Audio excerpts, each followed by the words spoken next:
Okay okay okay okay. Ma'am हाँ जी। कल की वीडियो।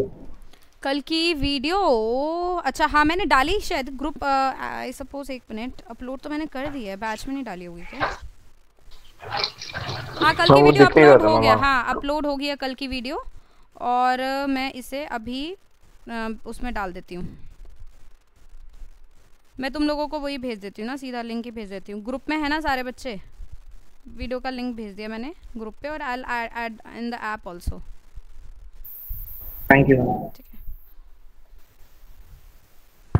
चलिए तो फिर आज का लेसन शुरू करते हैं।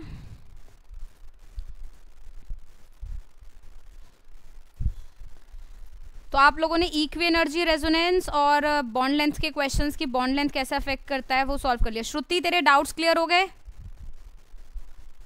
Yes ma'am. कोई डाउट? सारे क्वेश्चंस बन गए? No ma'am. कितने क्वेश्चंस कर लिए तूने? Yes ma'am. मैम 30 कर रही थी करा।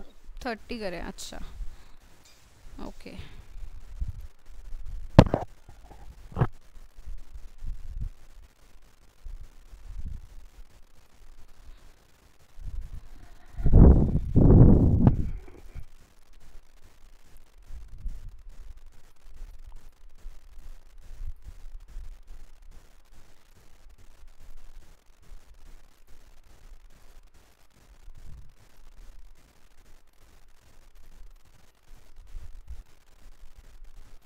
चलिए तो आज हम लोग डिस्कस करेंगे जीओसी के और बहुत इंपॉर्टेंट चीज़ों को।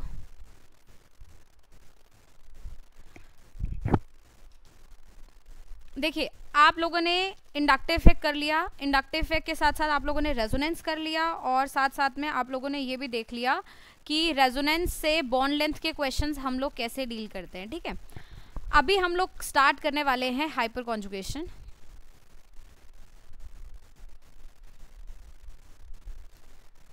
हाइपर कॉन्जुगेशन ये तीसरा एक तरीके से इलेक्ट्रॉनिक इफेक्ट है। हालांकि इलेक्ट्रॉनिक इफेक्ट जो हम लोग पढ़ा रहे हैं बेटा वो 4 तरीके के होते हैं। सबको स्क्रीन नजर आ रही है ना? Yes ma'am. Yes ma'am. एक है इंडक्टिव इफेक्ट जो हम लोगों ने पढ़ लिया, और हम लोग जानते हैं कि ये क्या होता है। This is a permanent effect and it does not change bond length. It does not change bond length. Another one is mesomeric effect.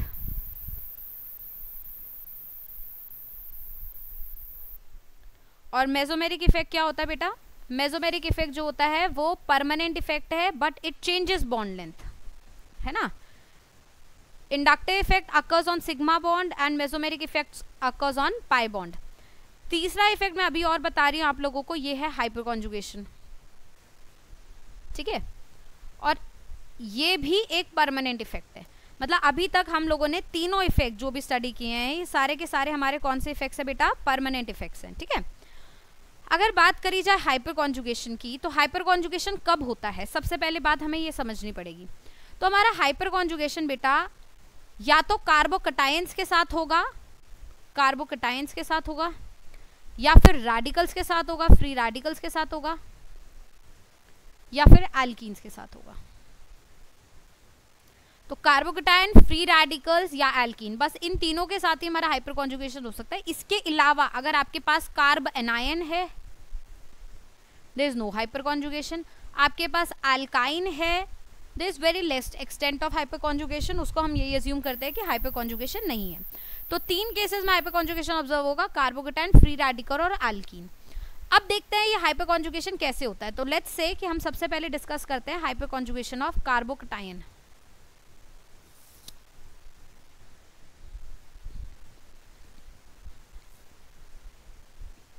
ये आपके पास एक 3 डिग्री कार्बोकटायन है। Yes ma'am. इसमें सबसे पहला आप क्या चूज करिए?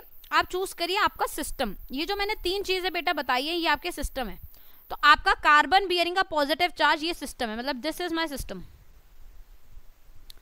इस सिस्टम से जो डायरेक्टली अटैच कार्बन है उसे हम लोग बोलेंगे अल्फा कार्बन। तो अल्फा कार्बन कौन सा है? Carbon directly attach to system.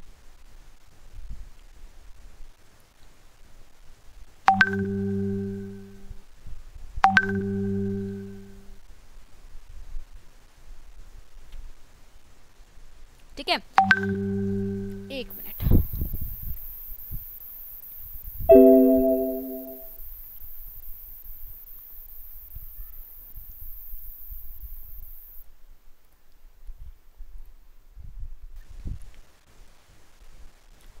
Carbon directly attach to system is what is my alpha carbon. Alpha carbon पे जो भी हाइड्रोजन लगा हुआ है बेटा वो क्या होता है? Alpha hydrogen.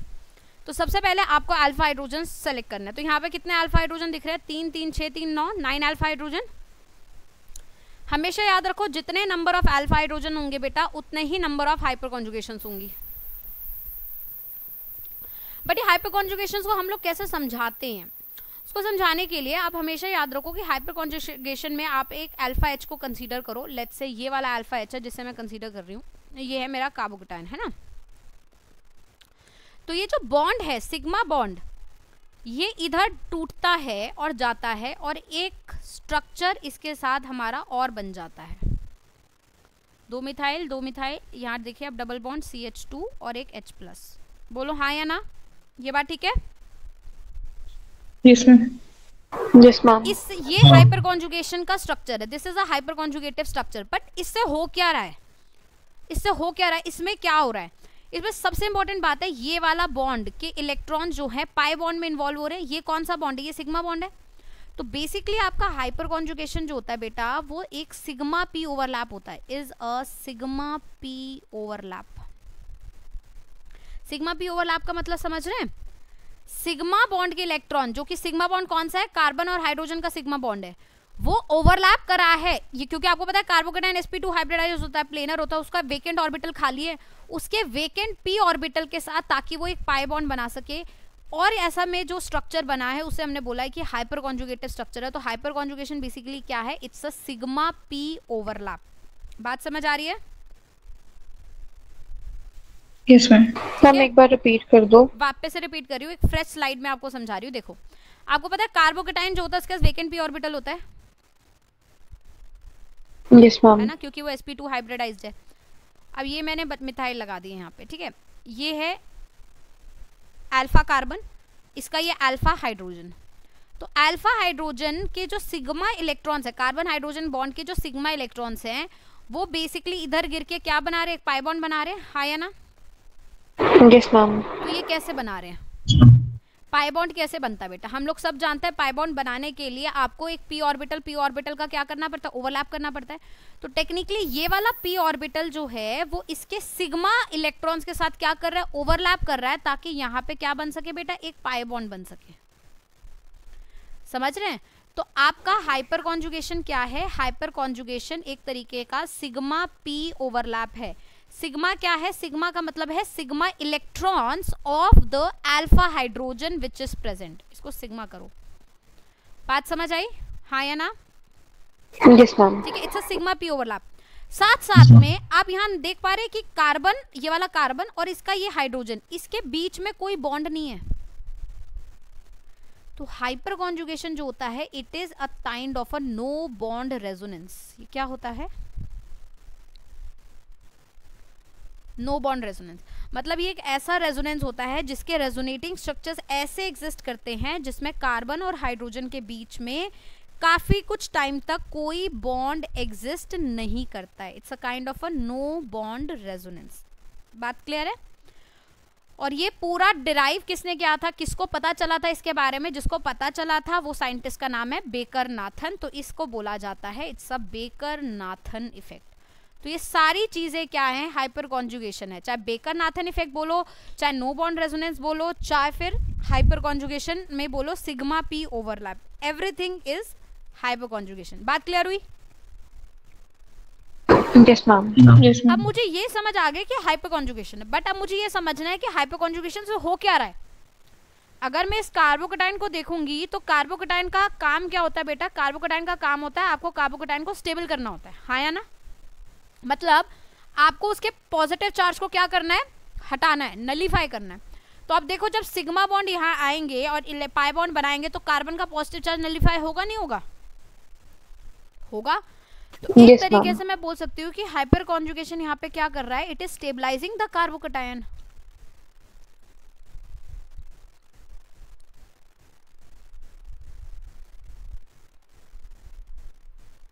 बोलो हाँ या ना, बात क्लियर है? Yes, ma'am. ठीक Yes, है, ma'am. तो जितने ज्यादा अल्फा हाइड्रोजन होंगे उतने ज्यादा हाइपर कॉन्जुगेशन होंगे और उतने ही ज्यादा हमारा कार्बोकेटाइन क्या होता जाएगा बेटा, स्टेबल होता जाएगा।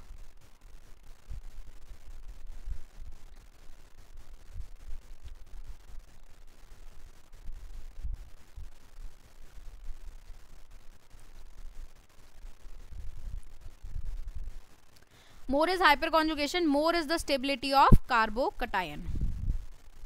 Clear?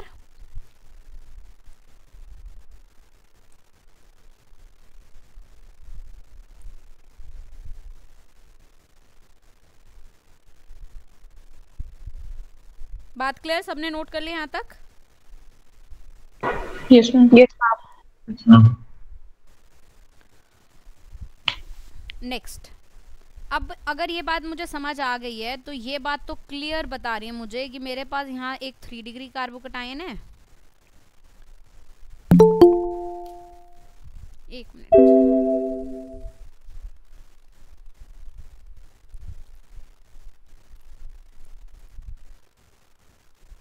लावण्य बात सुनाई दे रही है, आवाज सुनाई दे रही है? Yes, I am ma'am. Sorry, मैं Good तेको लिंक afternoon. भेजना भूल गई थी। मैम कोई बात नहीं। अभी मेरे को याद नहीं रहता किस किस को भेजना है ना, मैं भूल जाती हूँ। चलो, बुढ़ापा आ गया जीवन में, क्या करें। चलो, हाँ भाई, हम हाइपर कॉन्जुगेशन की बात कर रहे हैं। More is the hyper conjugation, more is the stability of carbocation. तो 3 डिग्री कार्बोकेटाइन ऑब्वियसली ज़्यादा स्टेबल होगा किससे, 2 डिग्री कार्बोकेटाइन से, और 2 डिग्री कार्बोकेटाइन ज़्यादा स्टेबल होगा 1 डिग्री कार्बोकेटाइन से। देख पा रहे हैं सारे?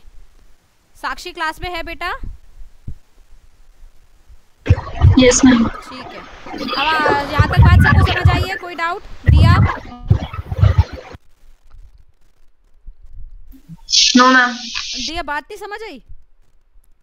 Ma'am, no doubt. अच्छा ठीक है, तो अच्छा बताओ क्यों ऐसा है कि 3 डिग्री ज्यादा स्टेबल होगा 2 से? क्योंकि यहाँ पे कितने अल्फा हाइड्रोजन है? 9, मतलब 9 हाइपर कॉन्जुगेशन।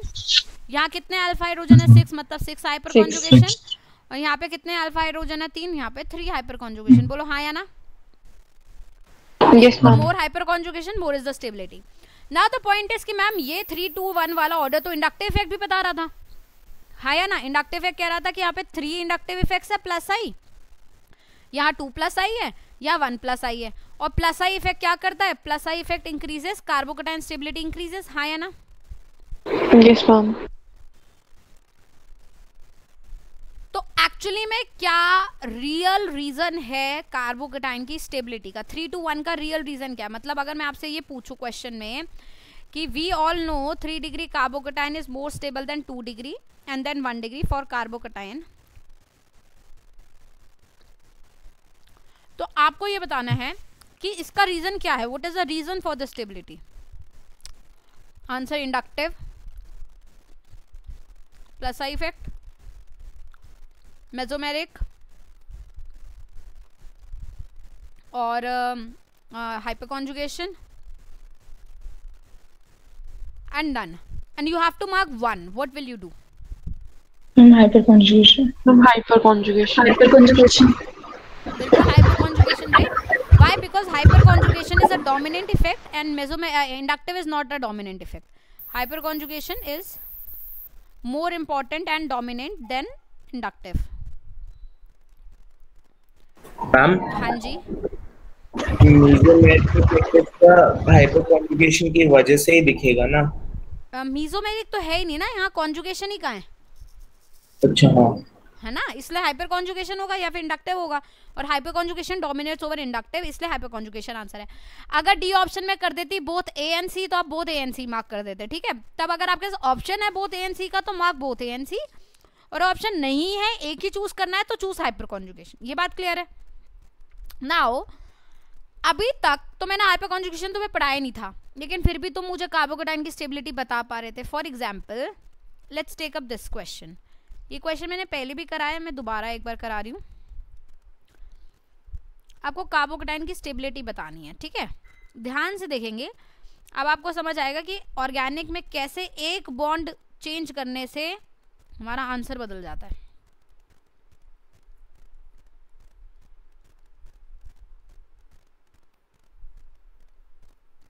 चलिए, this is A B and C, this is A, this is B and this is C. Tell me the stability of carbocation. Ma'am positive ACB. Charge कौन से कार्बन पे है? Already ये वाला carbon है,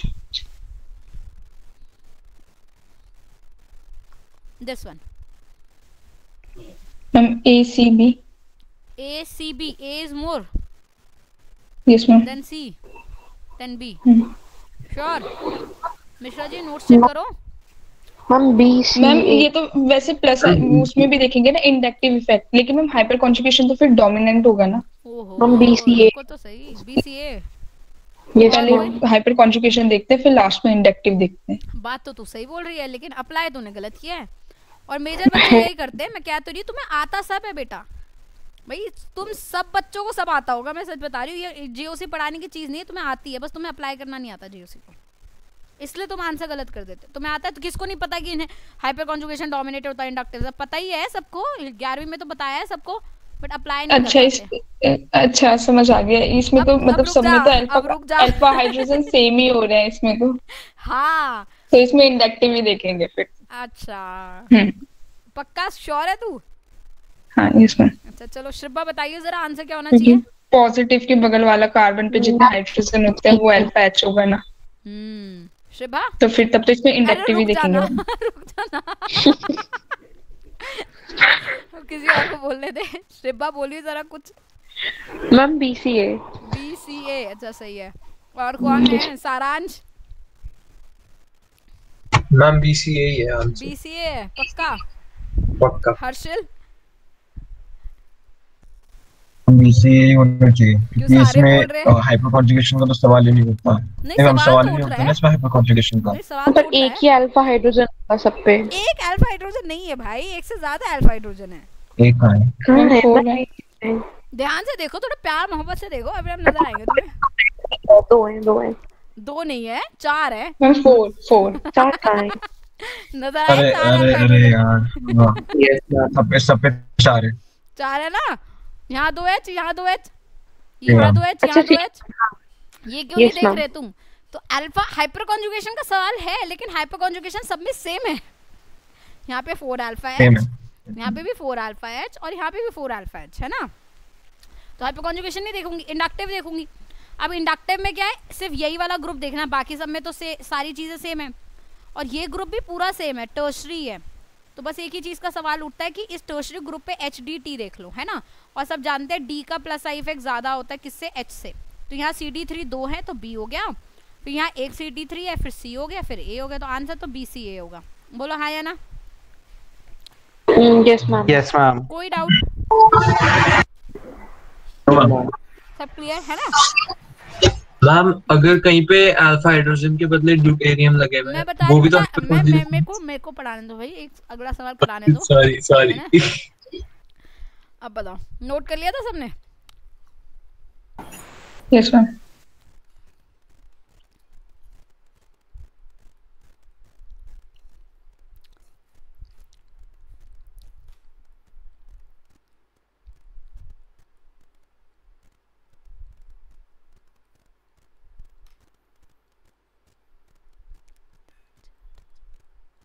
अब बताओ.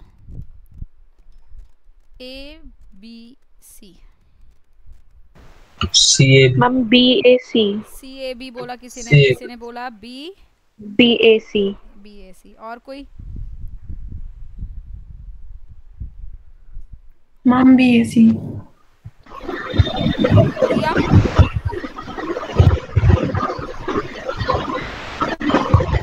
BCA. क्या बोला तूने? BCA. मैम ये प्लस वाले कार्बन पे है ना? हाँ हाँ, ये इस वाले कार्बन पे, इस वाले पे मैम CAB होगा. CAB होगा. ये कौन बोला? संकल्प. Yes ma'am. और हम सारा CAB. CAB. ये कौन है? हर्षल.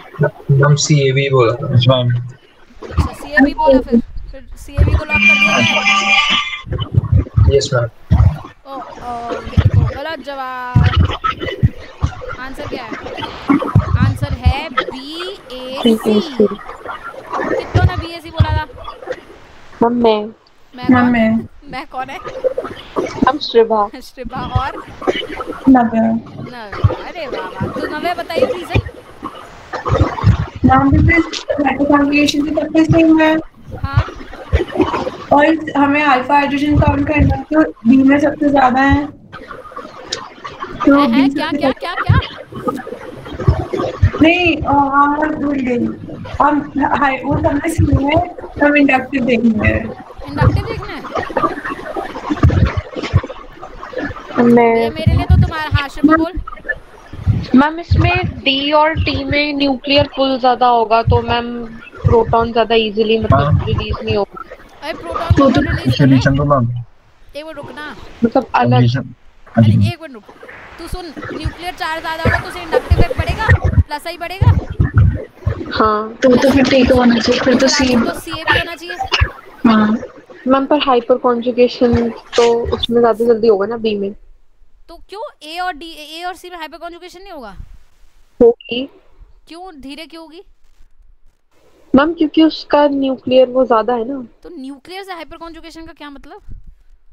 मैम इसमें अल्फा एल ज्यादा है ना बी में। एच और डी में फर्क है, आइसोटोपी तो है, एच ज्यादा है डी ज्यादा है, एक बात ही नहीं है। अब बोल हर्षल, तू बोल। मैम एच में तो हमें तो पता है कि हाइपर कॉन्जुगेशन एच में ज्यादा होगा मैम। मेन डिफरेंस ये कि क्योंकि बॉन्ड लेंथ डिक्रीज करते रहती है, सी एच में ज्यादा बॉन्ड लेंथ होती है तो आराम से एच प्लस बना लेते हैं। बिल्कुल सही सी डी की जवाब। बॉन्ड लेंथ कम हो ये जाती है और सी टी की सबसे कम होती है। Yes. सबसे पहली बात, हम यहाँ पे इंडक्टिव नहीं देख रहे, हम यहाँ पे हाइपर कॉन्जुगेशन देख रहे हैं। पूछो क्यों? पूछो पूछो। ये सारे अल्फा कार्बन्स पे कनेक्टेड हाइड्रोजन्स और नहीं, ये हाइपर आइसोटोप्स। कॉन्जुगेशन हमने यहाँ क्यों नहीं देखा और यहाँ क्यों देख रहे हैं, जरा थोड़ा सा समझिए। भाई यहाँ अल्फा हाइड्रोजन्स कौन थे? ये एच ही थे ना, और सारी जगह इतने ही एच थे। एक तो एच ही थे और वो भी चार चार ही थे। बोलो हाँ या ना? Yes ma'am. Yes, इस ग्रुप ma'am. पे तो कोई एच है ही नहीं ना, ऊपर जो ग्रुप लगा उस पे तो एच है ही नहीं। मतलब मैं जिस चीज को चेंज कर रही हूँ उस पे, उससे अल्फा हाइड्रोजन का कोई लेना देना नहीं है। बट यहाँ पे क्या है बेटा, यहाँ पे हाइपर कॉन्जुगेशन होगी। कैसे? एक एच तो ये रहा, बट ये एच तो सबके पास है, ये तो सबके पास है, मतलब ये हाइपर कॉन्जुगेशन के लिए तो कॉमन हो गया। लेकिन अब हाइपर कॉन्जुगेशन बेटा सी एच बॉन्ड के साथ भी हो सकती है, सी डी के साथ भी होती है, सी टी के साथ भी होती है। अब ये मत सोचो कि मैम ने हाइड्रोजन बोला तो हाइड्रोजन, हाइड्रोजन मतलब उसके आइसोटोप्स भी हाइपर कॉन्जुगेशन कर सकते हैं। बस फर्क ये है कि जब आप हाइपर कॉन्जुगेशन करते हो तो आपको सी एच बॉन्ड को तोड़ना पड़ता है ना। तो सी एच बॉन्ड को तोड़ना आसान है क्योंकि बॉन्ड लेंथ ज़्यादा है, और सी डी बॉन्ड को तोड़ना मुश्किल है, और सी टी बॉन्ड को तोड़ना और भी मुश्किल है, which is related to nuclear charge. तो Shribha is getting to the point but not exactly. तूने बात बोली सही न्यूक्लियर चार्ज की, लेकिन न्यूक्लियर चार्ज से प्लस आई भी बढ़ता है, लेकिन हाइपर कॉन्जुगेशन डिफिकल्ट होती है। समझ रहे हो भाई? हाइपर कॉन्जुगेशन की अगर मैं बात करूं तो सी एच बॉन्ड में हाइपर कॉन्जुगेशन ज्यादा होगी सी डी से और फिर सी टी से। क्यों? क्योंकि सी और एच का बॉन्ड तोड़ना आसान है और हाइपर कॉन्जुगेशन में बॉन्ड टूटता है। बट इंडक्टिव में क्योंकि बॉन्ड नहीं टूटता तो इंडक्टिव जो है वो सी टी का ज्यादा होता है than C D and C H. ये बात समझ आ रही है सबको? तो मुझे इंडक्टिव और हाइपर कॉन्जुगेशन में जब कंपीट करना होगा तो ऑब्वियसली हाइपर कॉन्जुगेशन डोमिनेट करेगा। और हाइपर कॉन्जुगेशन के हिसाब से तो यहाँ पे ऐसा नहीं कि यहाँ पे डी है तो हाइपर कॉन्जुगेशन नहीं हो रही होगी, बट डी के साथ थोड़ी डिफिकल्ट होगी, टी के साथ और डिफिकल्ट होगी। तो आंसर क्या हो जाएगा? B A C. बोलो बात समझ आई या नहीं आई? Yes ma'am. Yes ma'am. Clear आई बात समझ सबको? Sakshi, Dhruv, yes ma'am. Yes ma'am. Clear? चले समझ आई बात? कब कहाँ क्या देखना है? Yes ma'am. मैम जो चीज वेरी हो रही होगी वो चीज को हम लोग लेंगे ना एज यस, जो वेरी होता है ना उसी के बेसिस पे फिर आगे सारी चीजों को जो है हम जस्टिफाई करते हैं। ठीक है, यस मैम। चले आगे। चलो, ये हुई कार्बोकेटाइन की बात। अब ऐसे एक आगे एक और कार्बोकेटाइन बताते हैं तुम्हें।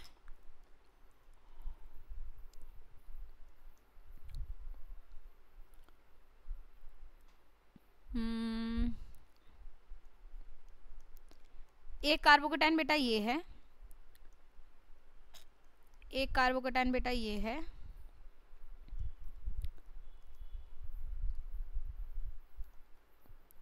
एक कार्बोकेटाइन बेटा ये है,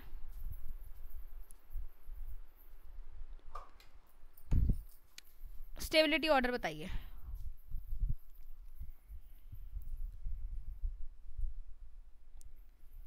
BCA। Ma'am ABC। BCA, okay, ABC। और कोई? ABC। और कोई?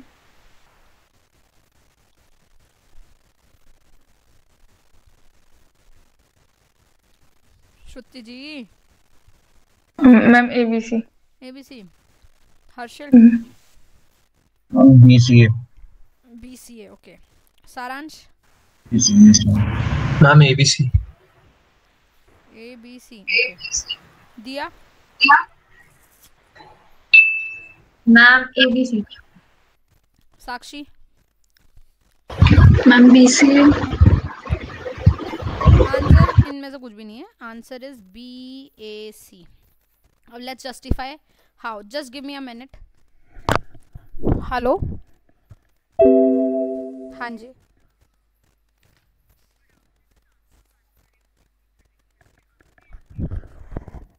हाँ जी, हाँ जी।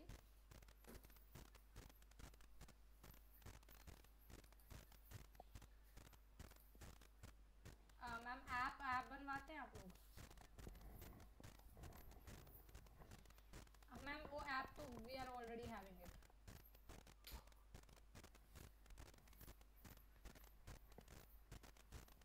ओके मैम, आप कुछ भी जो भी आप प्लीज मुझे व्हाट्सएप पे बता दीजिए, बिकॉज अभी मैं बिजी हूँ थोड़ा क्लास में। I consider it.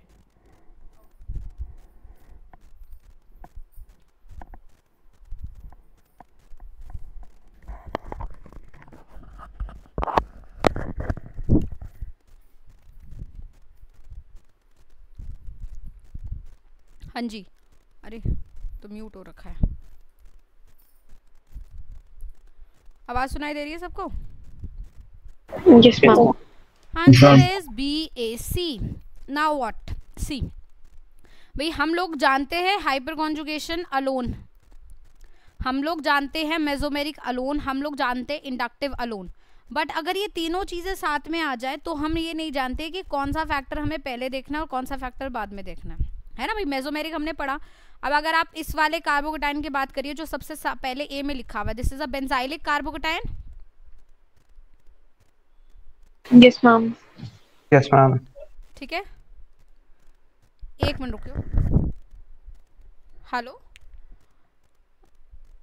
हेलो, हाँ Saanvi, do you have any class tomorrow morning 11:30? ठीक है, then I want to meet you and your mothers. कल मुझे सेंटर पे मिल लोगे 11:30? एक बार मम्मा से बात कर लो। ठीक, हाँ मुझे मैसेज कर देना, मैं अभी क्लास में हूँ, आप मुझे मैसेज कर देना, ठीक है? और अभी I will send you the link for the class at 5:45, ठीक है?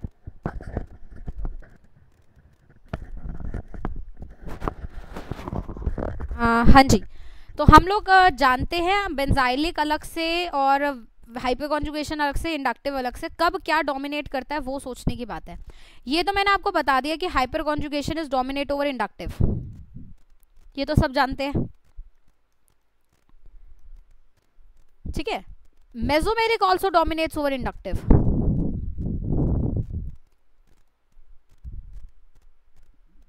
ओवर इंडक्टिव, ये बात तो बिल्कुल सही है। मतलब इंडक्टिव के से कंपेयर किया जाए तो मेसोमेरिक भी बहुत इंपॉर्टेंट है और हाइपर कॉन्जुगेशन भी इंपॉर्टेंट है, लेकिन हाइपर कॉन्जुगेशन और मेसोमेरिक, इनमें से कौन कब रूल आउट करना है, किसको इंपॉर्टेंस देनी है, वो अब हमें समझना पड़ेगा और वही बेसिस है इस सवाल का।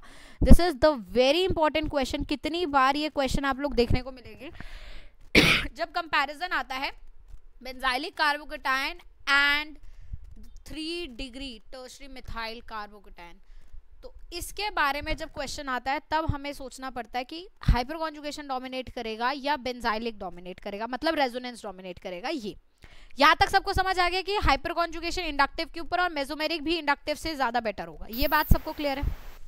Yes ma'am. अब जरा सोचना जो मैं बताने जा रही हूँ, कितने बच्चे जानते हैं H-M rule? How many of you are aware of it और heard about it? Yes ma'am. Heard about it? चलिए, तो अब H-M रूल क्या है और H-M रूल कब कब वैलिड है और किस किस पे वैलिड है वो सोचना है हमें। बेटा ये जो H माइनस M रूल है, सबसे पहली बात ये हमेशा वैलिड है किसके लिए? For carbocations. It is not for carbanion और any other system. It is for carbocation, only for carbocation. ठीक है. H माइनस M रूल क्या कहता है? H होता है total number of hyper conjugation. मतलब एक ऐसा सिस्टम जिसमें सिर्फ हाइपर कॉन्जुगेशन है, वो वाले सिस्टम में कितने हाइपर कॉन्जुगेशन है वो H होगा. M होता है नंबर ऑफ मेसोमेरिक इफेक्ट्स. मतलब अगर एक सिस्टम है जिसमें सिर्फ मेसोमेरिक इफेक्ट है, मतलब सिर्फ रेजोनेंस हो रहा है, तो वो M हो गया. तो ऐसा देखा जाता है जब number of hyper conjugation minus number of mesomeric effects, अगर मैं H माइनस M रूल की बात करूं, वो अगर ग्रेटर देन 4 हैं तो हाइपर कॉन्जुगेशन डोमिनेट करेगा, और अगर H minus M rule less than equal to 4 है तो बेटा मेसोमेरिक डोमिनेट करेगा. ये बात सबको क्लियर हुई? मैंने क्या बोला अभी अप्लाई करना सिखाती हूँ. यहाँ तक क्लियर है? Yes ma'am. ठीक है. अब सुनना मेरी बात ध्यान से. ये वाला जो केस आप ले रहे हो यहाँ पे, ये वाला, this is a pure case of mesomeric. यहाँ कोई हाइपर कॉन्जुगेशन नहीं है क्योंकि इस कार्बन के पास जो अल्फा कार्बन है उस पे H ही नहीं है. हाँ या ना? मतलब यहाँ पे सिर्फ और सिर्फ क्या चल रहा होगा? सिर्फ रेजोनेंस. तो रेजोनेंस कितनी होंगी? नंबर ऑफ मेसोमेरिक इफेक्ट्स होते हैं इज इक्वल्स टू कितने आपके कॉन्जुगेशन है. तो यहाँ पे कॉन्जुगेशन देखो, डबल सिंगल डबल 3 कॉन्जुगेशन है. हाँ जी. अच्छा ठीक है, मैं रिंकी को भेजती हूँ. हाँ वो मुझे पता, मैंने देख लिया. ठीक है ओके. हाँ हाँ एक मिनट. रिंकी दीदी फटाफट सुनो बात. ये शू रैक है ना, उसके ऊपर एक अमेज़न का पैकेट पड़ा है खुला हुआ, सफेद कलर का पैकेट पड़ा है छोटा सा. वो नीचे एक बंदा है, उसको दे दो जाके. वो जो शू रैक है जूता वाला. हाँ यहाँ पे बताओ मेसोमेरिक कितना होगा? Double single double, double single double, double single double. 3 तो डबल सिंगल डबल की कॉन्जुगेशन है, एक डबल सिंगल प्लस की कॉन्जुगेशन है. कितने हुए? 4 हुए. हाँ या ना? नहीं समझे? दोबारा बताऊं? मैम हम पूरे स्ट्रक्चर का मेजरमेंट जितने पॉसिबल हैं उसमें दिख रहे हैं जितने. हाँ पूरे स्ट्रक्चर में कितना कॉन्जुगेशन है? Double single double, double single double, double single double. तो 3 कॉन्जुगेशन तो ये हो गए, और एक हो गया डबल सिंगल प्लस. 4 कॉन्जुगेशन हो गए, मतलब 4 रेजोनेटिंग स्ट्रक्चर्स होंगे इसके. Yes ma'am. तो इसके मेसोमेरिक हुए 4. अब ये क्या है? इसमें सिर्फ हाइपर कॉन्जुगेशन है. 3 3 3 9 हाइपर कॉन्जुगेशन. बोलो हाँ या ना? तो अगर अब आप इस कार्बोकेटाइन के लिए H है आपका 9, M है आपका 4, तो H माइनस M रूल लगाओ, तो H माइनस M का वैल्यू कितना आएगा? 5, मतलब ग्रेटर देन 4. हाँ या ना? Yes ma'am. Yes ma'am. ठीक है. अगर वो ग्रेटर देन 4 आया है, इसका मतलब कौन डोमिनेट करेगा? Hyper conjugation. इसका मतलब B is more stable then A. बात ठीक है? हाँ या ना? Yes ma'am. अगर आप देखो, ऑब्वियस ही बात है B ज्यादा स्टेबल होगा A से, क्योंकि मेसोमेरिक है, यहाँ पे हाइपर कॉन्जुगेशन है. यहाँ पे तो हाइपर कॉन्जुगेशन कम है, ये तो 2 डिग्री है, तो ये सबसे कम होना चाहिए. फिर भी अगर तुम्हें इन केस चेक करना है A और C के बीच में, तो तुम चेक कर सकते हो, क्योंकि यहाँ पे कितने हाइपर कॉन्जुगेशन होंगे बेटा? 6. तो अगर आप 6 माइनस 4 करोगे तो कितना आएगा? 2 आएगा. तो 2 केस में कौन डोमिनेट करेगा? मेसोमेरिक. मतलब A would be better then C. तो इसलिए मैंने ऑर्डर क्या लिखा? BAC. बोलो हाँ या ना? Yes ma'am. क्लियर? समझ आई बात? तो H माइनस M रूल तब लगता है जब आपके पास एक ऐसा बंदा होता है जिसमें सिर्फ रेजोनेंस है, एक ऐसा बंदा होता है जिसमें सिर्फ हाइपर कॉन्जुगेशन है. तो हमें कंपेयर करना है हाइपर कॉन्जुगेशन और रेजोनेंस को. Then we do it this way. Am I clear? कोई भी डाउट है तो पूछो. अब वो नंबर ऑफ मेसोमेरिक इफेक्ट मतलब जो वो है वो फिर से बता दीजिए एक बार. ये मेसोमेरिक 4 कैसे हुए? जी मैम. देखो,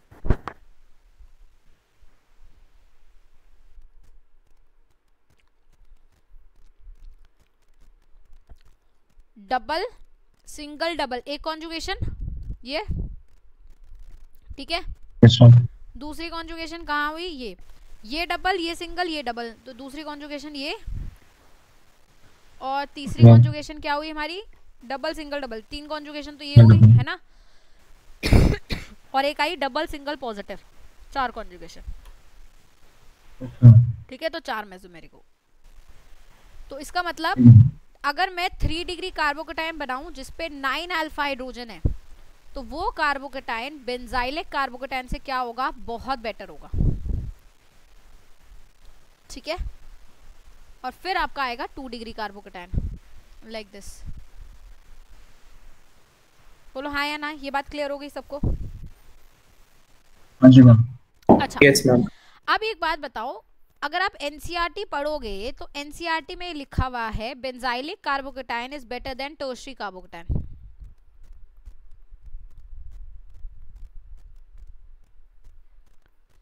तो इसका मतलब ये स्टेटमेंट गलत है?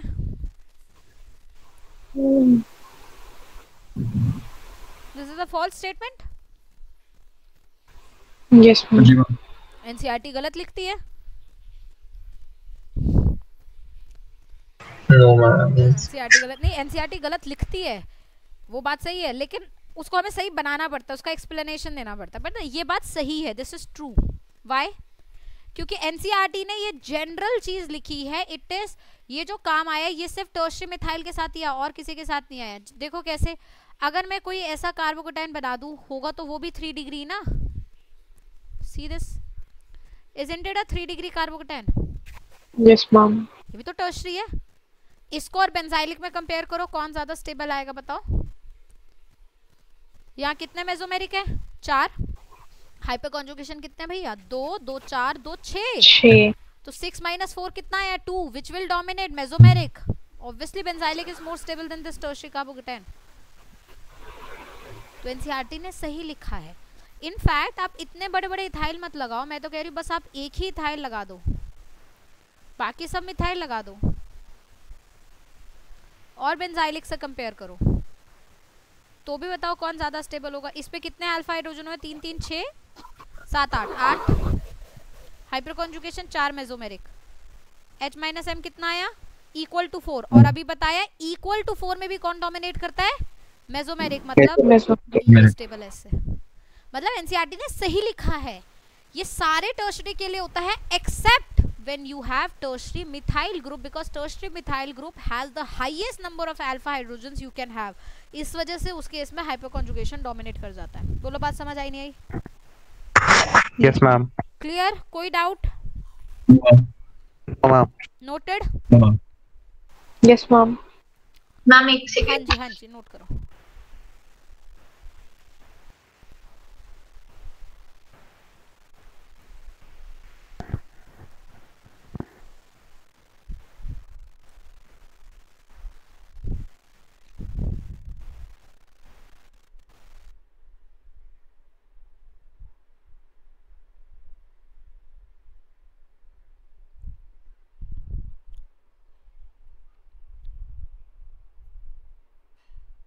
चले आगे? Yes ma'am. Yes ma'am. अब बताओ, अगर मेरे पास एक है बेंजाइलिक,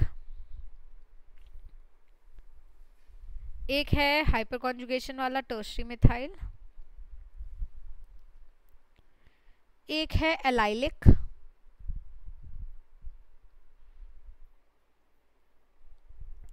और एक है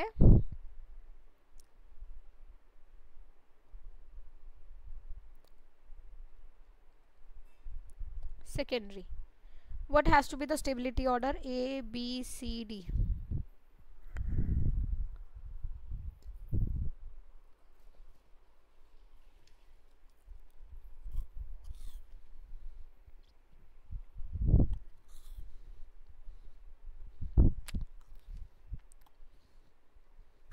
ma'am BACD। B A CD। C D. Okay, और कोई? BADC। B ma'am BADC। D C. Yes ma'am. Okay, और कोई? Ma'am CABD। C A B D. Yes ma'am. Okay, BADC। B A D C. बस 4 option तो बन गए। अच्छा DC वाला डबल हो गया। चलो और कोई? Ma'am BADC। BADC okay. बस कोई डाउट, कोई विचार? हर्षिल? मैम सी वाले में थोड़ा डाउट हो रहा है मेरे को, क्योंकि मैम रेजोनेंस होएगा इस चीज को? रेजोनेंस नहीं तो मतलब सी जो वाले डबल में हो रहा बॉन्ड, है। हाँ रेजोनेंस तो हो रहा है उसमें। मैम रेजोनेंस को हम हाइपर कॉन्जुगेशन के ऊपर काउंट करेंगे? ये तो आप चेक करो H-M से। मैम BADC होगा, मैं चेंज कर देता हूँ अपना। तो चेंज कर रहा है ओके। और कोई? मैं भी मतलब BADC सारे BADC पर आ गए अब। अच्छा कोई CABD भी बोला था, कौन है CABD वाला? सारांश तू है ना? Yes ma'am. हाँ क्यों? मैम एलाइलिक है वो सी वाला। तो A बेंजाइलिक है। हाँ शायद एलाइलिक ज्यादा होता था उसके लिए, क्यों? रीजन याद नहीं है। ओहो और कोई? मैम बस यही रीजन हो सकता है कि सी में हमारे पास अल्फा हाइड्रोजन है और ए में नहीं है। सी में अल्फा हाइड्रोजन कहाँ है? एक ही तो है, वो भी डबल बॉन्डेड H है, वो तो अल्फा हाइड्रोजन काम का भी नहीं है। अब सुनो मेरी बात ध्यान से, देखो ये बात, एक बात ध्यान से सुनना इस सी के लिए। ये एलाइलिक है। Yes ma'am. This is allylic carbocation. Allylic carbocation क्या होता है? स्टेबल होता है। क्यों स्टेबल होता है? रेजोनेंस हो रही है। लेकिन रेजोनेंस के साथ साथ एक बहुत अच्छी चीज है बेटा इसके अंदर, अगर ध्यान से देखो, this is equi energy resonance. हम इक्वी एनर्जी। बोलो हाँ या ना, है ना? यस है मैम। ना इक्वी एनर्जी? क्यों? Yes, क्योंकि ma'am. दोनों Yes, ma'am. स्ट्रक्चर्स एग्जैक्टली हूबहू सेम है। तो वैसे तो बेंजाइलिक कार्बोकेटाइन और एलाइलिक में अगर मैं इक्वी एनर्जी ना कंसीडर करूं लेट्स से, तो A has to be more than C। समझ रहे? स्टेबिलिटी में बेंजाइलिक में has to be better than allylic. Why? Because benzylic में ज्यादा नंबर ऑफ रेजोनेटिंग स्ट्रक्चर्स है, बट यहाँ पे ज्यादा का कोई वैल्यू नहीं है। यहाँ किसका वैल्यू है? इक्वी एनर्जी का। ठीक है, लेकिन ऐसा भी नहीं है कि C सबसे ज्यादा हो जाए। सबसे ज्यादा तो B ही होगा। क्यों? क्योंकि A और B में से जब कंपेयर करते हैं तो H-M रूल में B डोमिनेट करता है। बोलो हाँ या ना? तो B है, Yes, ma'am. फिर A है, और A और C ऑलमोस्ट बराबर हैं, और फिर D है। This is the order. अगर आपके पास ऐसा एलाइलिक आता है जो इक्वी एनर्जी कर रहा है, it is equivalent stable like benzylic. But हाँ, अगर कोई और एलाइलिक आता है जैसे कि कोई इक्वी एनर्जी वाला नहीं है, somewhat like this is not equi energy, क्योंकि जब आप इसे रेजोनेट करोगे एग्जैक्टली सेम वाला तो स्ट्रक्चर नहीं बनेगा ना, थोड़ा डिफरेंट बनेगा, तो थोड़ा बेटर बनेगा उससे, क्योंकि ये प्राइमरी और एलाइलिक है, ये सेकेंडरी और एलाइलिक है। बोलो हाँ या ना? Yes ma'am. तो this is not equi energy, है ना? तो उस केस में benzylic would be better than allylic. But जब इक्वी एनर्जी हो जाएगा, benzylic and allylic are equivalent stable. बात सबको समझ आई है? Yes ma'am. मैम जो ए वाला है मैम, ए में तो जो रेजोनेटिंग स्ट्रक्चर को, रेजोनेंस हाइब्रिड को कंट्रीब्यूट करेगा, वो तो सिर्फ एक ही स्ट्रक्चर होगा ना। हाँ, but इसमें इसके सी में अंदर तो हमारे बच्चे दोनों इक्वी एनर्जी है। लेकिन यहाँ एरोमेटिसिटी है ना, हाँ है ना? अभी मैंने इसलिए बोला नहीं एरोमेटिसिटी, क्यों? क्योंकि अभी मैंने कराया नहीं, है ना? तो इसलिए आप C को A को बीट नहीं करवा सकते। C would be comparable to A, beat नहीं करा सकते उसे। ठीक है मैम? हाँ जी। H-M रूल वाले में इक्वी एनर्जी रेजोनेंस के टाइम पे भी वही कंसीडर करना होता है, ये कुछ एक्सेप्शन आ जाता है उसमें? H-M में क्या बोल रहे हैं? जब हम H-M रूल में M काउंट करते हैं ना, हाँ हाँ हाँ, नहीं पर तो अगर आप 1 ही काउंट करो इसमें, मतलब 2 काउंट करोगे रादर देन 1। इसके मेसोमेरिक Okay. स्ट्रक्चर्स आप दोनों काउंट करोगे, एक मत काउंट करना, क्योंकि इसका एक्चुअली देखा जाए तो ये भी तो उसका रियल स्ट्रक्चर जैसा ही है ना।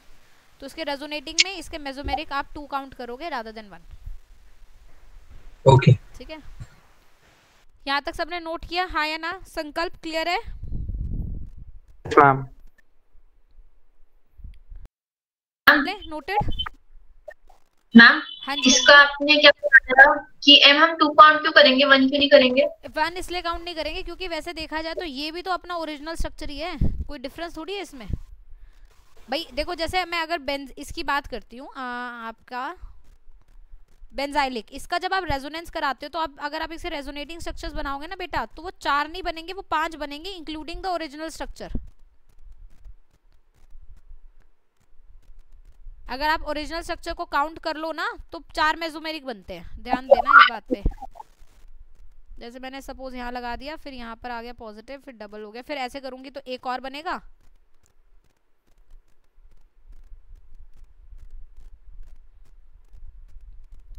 और फाइनली इसको नीचे कराऊंगी तो एक और बनेगा, है ना।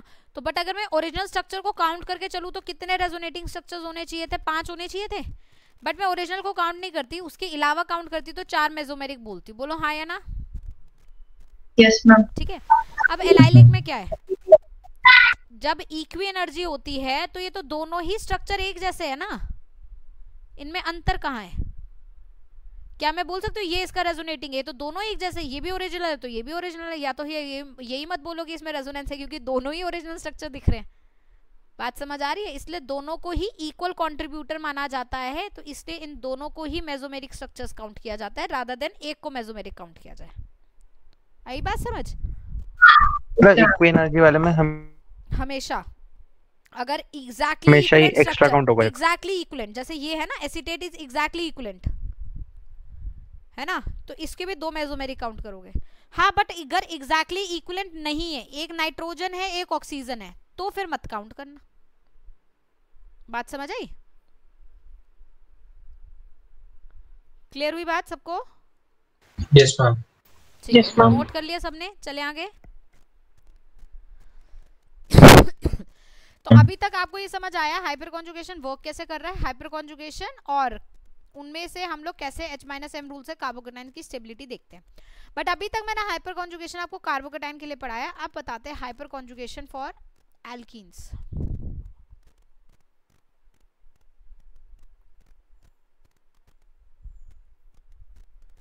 लेट्स से मेरे पास एक एल्कीन है बेटा लाइक दिस।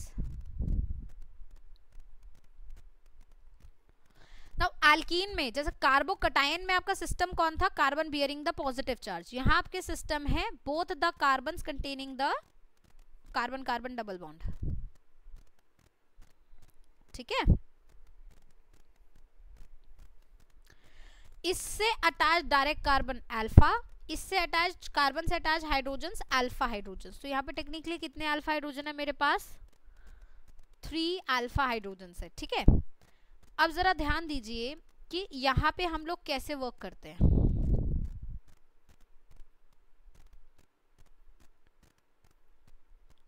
जब आप हाइपर कॉन्जुगेशन कराते हैं तो one of the H comes here and the pi bond breaks like this.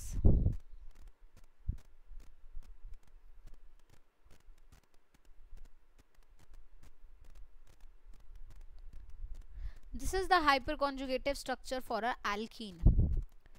लेकिन एल्कीन में जो हाइपर कॉन्जुगेशन होता है बेटा, उससे सिग्मा पी ओवरलैप नहीं, उसे सिग्मा पाई स्टार ओवरलैप बोलते हैं।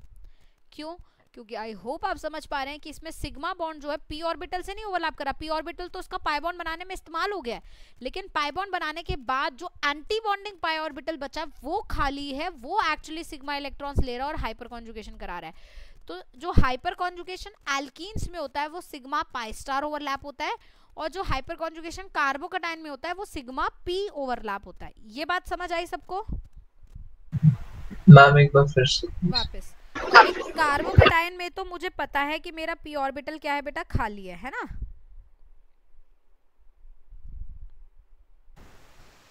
ये तो मुझे पता है। तो इसके सिग्मा इलेक्ट्रॉन्स एक्चुअली किसके साथ ओवरलैप कर रहे हैं? कार्बन के पी ऑर्बिटल से। तो यहाँ हाइपर कॉन्जुगेशन हो गया सिग्मा पी ओवरलैप, हाँ या ना? Yes ma'am. बट यहाँ पे तो पी ऑर्बिटल खाली नहीं है ना। कार्बन, इस वाले कार्बन के पी ऑर्बिटल और इस कार्बन के पी ऑर्बिटल तो पाई बॉन्ड बना चुके हैं, तो P orbital is not empty.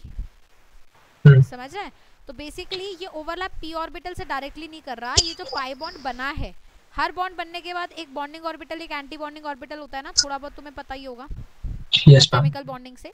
तो जब ये पाई बॉन्ड बना होगा तो जो इसका पाई का एंटी बॉन्डिंग ऑर्बिटल खाली होगा उसमें ये सिग्मा इलेक्ट्रॉन जो है वो गिर रहे हैं और इस वजह से ये हाइपर कॉन्जुगेशन हो रहा है। तो हाइपर कॉन्जुगेशन दो तरीके का दिखता है, सिग्मा पी ओवरलैप या सिग्मा पाई स्टार ओवरलैप, दोनों ही हाइपर कॉन्जुगेशन है बट अलग अलग केसेस में होते हैं, एक कार्बोकेटायन में और दूसरा एल्कीन में। बात समझ आई? मैम लेकिन हाँ। उसके बाद वो वाला बॉन्ड तो टूट जा रहा है ना, पी ओवरलैप वाला। हाँ अच्छा, एंटी बॉन्डिंग तोड़ देते हैं। हाँ, एंटी बॉन्डिंग तो मतलब वो बॉन्ड ऑर्डर कम कर देता है ना, तो यहाँ का बॉन्ड ऑर्डर 2 की बजाय 1 हो गया क्योंकि बेसिकली एंटी बॉन्डिंग ने बॉन्ड बना लिया। Okay ma'am. यहाँ तक बात क्लियर हुई? कोई डाउट? अब यहाँ पे आप देखो कि एल्कीन में क्या हो रहा है। एल्कीन में अल्फा हाइड्रोजन से क्या होता है, जितने ज्यादा अल्फा हाइड्रोजन होंगे उतना ज्यादा हाइपर कॉन्जुगेशन होगा, तो alpha hydrogen increases, number of hyper conjugation increases. ठीक है, तो अल्फा हाइड्रोजन बढ़ता है, हाइपर कॉन्जुगेशन बढ़ता है और साथ साथ हमारी एल्कीन की स्टेबिलिटी भी बढ़ती है।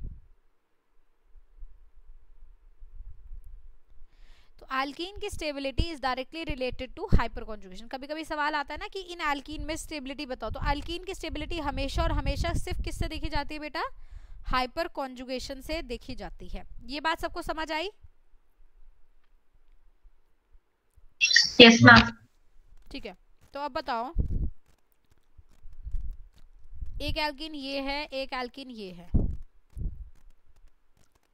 कौन सी एल्कीन ज्यादा स्टेबल होगी? यहाँ कितने अल्फा हाइड्रोजन इस एल्कीन के बगल में? 3। और यहाँ कितने अल्फा हाइड्रोजन इस एल्कीन के बगल में? 6। तो this alkene will be more stable then this, है ना? तो आपने सुना होगा, वैसे अभी आप आगे जाके रिएक्शन मैकेनिज्म करोगे तो समझ भी आएगी बात। हम लोग ऐसे बोलते हैं ना, more stable alkene is the major product according to Saytzeff rule. याद है 11th में पढ़ा होगा हाइड्रोकार्बन्स में? Yes ma'am. है ना? Yes ma'am. तो ये मोर स्टेबल एल्कीन कैसे पता चलेगा? मोर स्टेबल एल्कीन मतलब मोर अल्फा हाइड्रोजन वाले एल्कीन, है ना? क्लियर हुई बात? कोई डाउट? अब सपोज मैं ऐसा एल्कीन बना दूं कोई,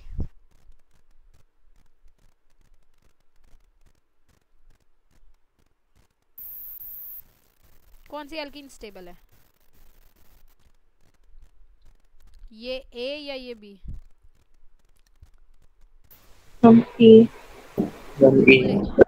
तो किस भ्रम में मत जीना कि अगर एल्कीन के आसपास बड़े बड़े ग्रुप्स लग जाते हैं तो स्टेबिलिटी बढ़ जाती है। ना ना ना, बड़े ग्रुप जितने भी हो अल्फा हाइड्रोजन से मतलब है हमें, समझ रहे हैं? तो कभी कभी कुछ लोग ऐसे बढ़ाते हैं ना, more substituted alkene is the major product. हाँ ये बात सही है, लेकिन तब तक मोर सब्स्टिट्यूटेड में अल्फा एच है। अगर मोर सब्स्टिट्यूटेड है, ये तो मोर सब्स्टिट्यूटेड है, बड़े बड़े ग्रुप से, बट अल्फा एच नहीं है तो कोई फायदा नहीं है। समझ रहे सारे बच्चे बात? Yes ma'am. तो एल्कीन की stability purely is only on the basis of alpha hydrogens and it is a sigma pi star overlap. इसको no bond resonance and Baker Nathan effect तो बोलते ही हैं, वो तो चीज चलती है। यहाँ तक बात समझ आई? सबने नोट किया?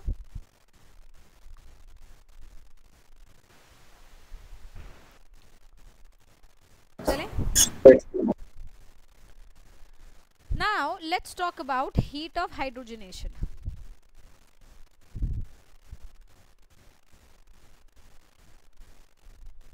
Of alkene.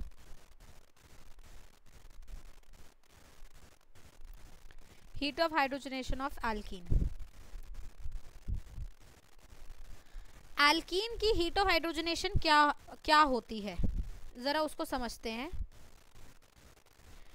Heat of hydrogenation in general क्या है कि लेट्स से मेरे पास एक एल्कीन है, मैंने उसके अंदर हाइड्रोजन ऐड किया in presence of a catalyst, let's say platinum डाल दिया या प्लैटिनम डाल दिया या निकल डाल दिया, तो क्या होता है, डबल बॉन्ड टूट जाता है और एक दो सिंगल बॉन्ड एचएस लग जाते हैं। ठीक है, इस रिएक्शन को बोला जाता है हाइड्रोजनेशन रिएक्शन।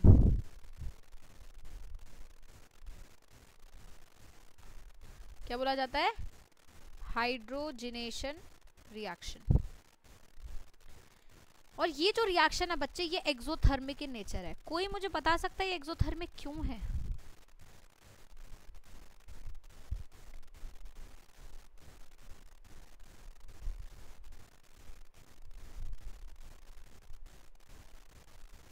हम बॉन्ड ब्रेक हो रहा है और रिलीज ऑफ एनर्जी हो रही है।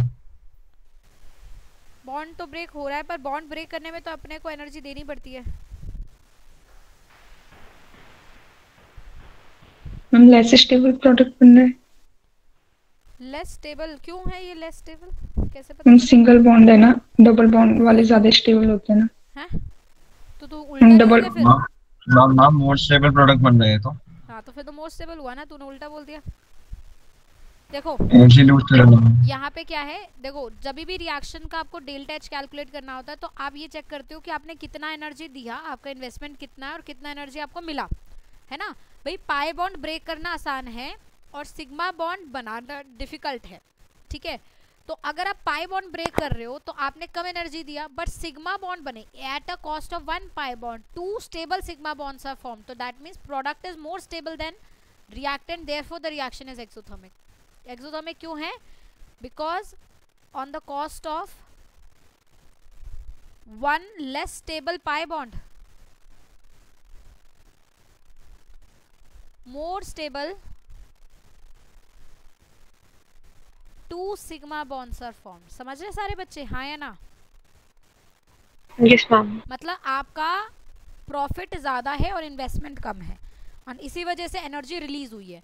तो जो भी हाइड्रोजनेशन रिएक्शन होता है, कुछ एनर्जी रिलीज होती है इन फॉर्म ऑफ हीट, और ये जो हीट ही होती है बेटा, इसी को बोला जाता है हीट ऑफ हाइड्रोजनेशन। बोलो बात समझ आई नहीं आई? तो हीट ऑफ हाइड्रोजनेशन क्या होगा? इट इज एनर्जी और heat energy which is released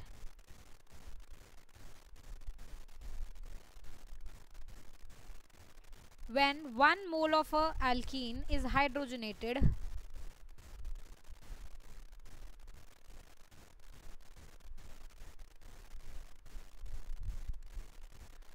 completely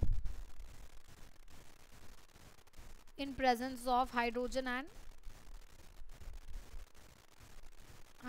some catalyst, platinum या platinum, right? तो एक बात मुझे बताइए, अगर एल्कीन स्टेबल होगा तो क्या होगा? If stability of alkene increases then what will happen?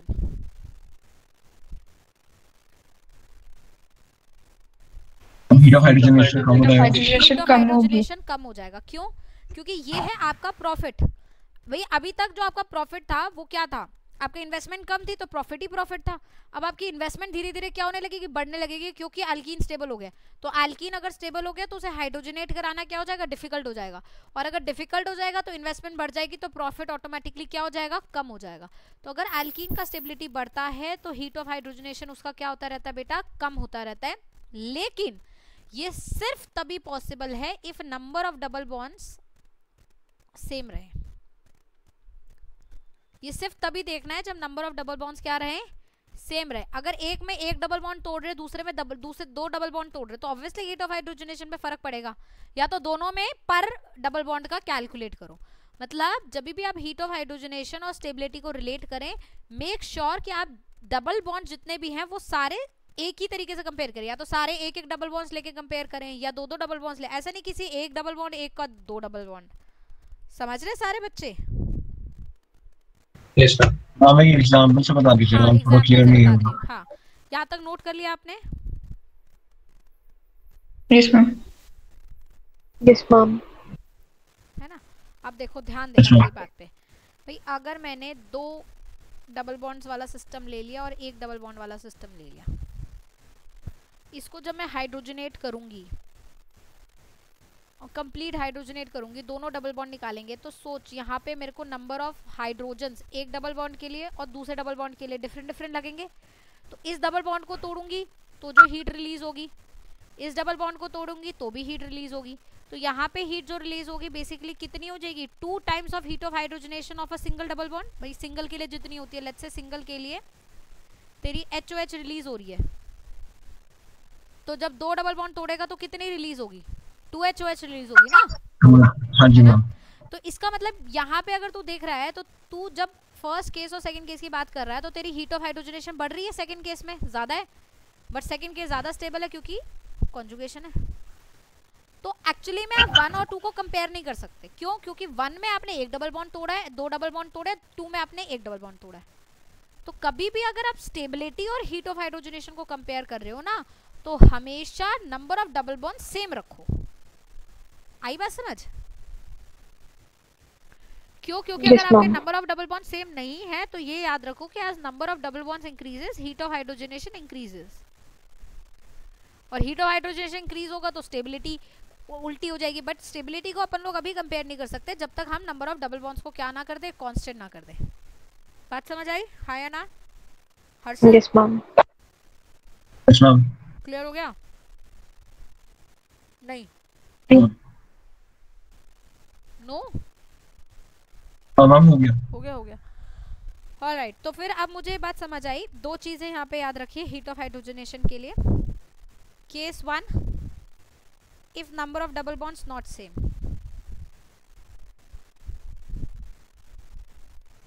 जब number of double bond same नहीं है, then what will happen, as number of double bonds increases heat of hydrogenation increases. बोलो हाँ या ना?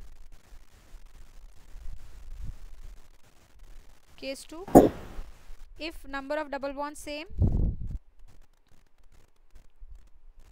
as heat of hydrogenation increases stability decreases। ठीक है?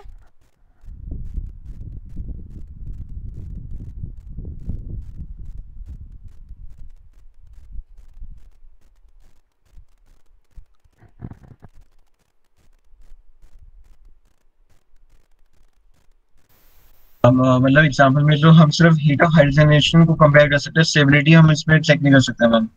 हाँ, मतलब तो दोनों। अगर number of double bond same नहीं होंगे तो हम हीट ऑफ हाइड्रोजनेशन कंपेयर कर सकते हैं, स्टेबिलिटी नहीं देख पाएंगे वहां से।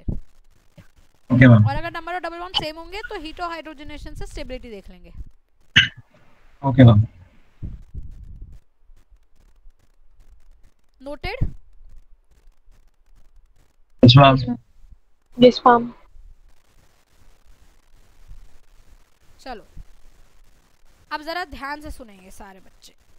अब मैंने क्या किया, एक एल्किन ये ली बेटा, एक एल्किन ये ली, एक एल्किन ये ली,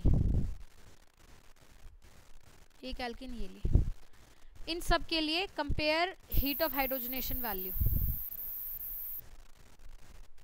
ये ए, ये बी, या सी, या डी, इनकी हीट ऑफ हाइड्रोजनेशन वैल्यू को कंपेयर करिए।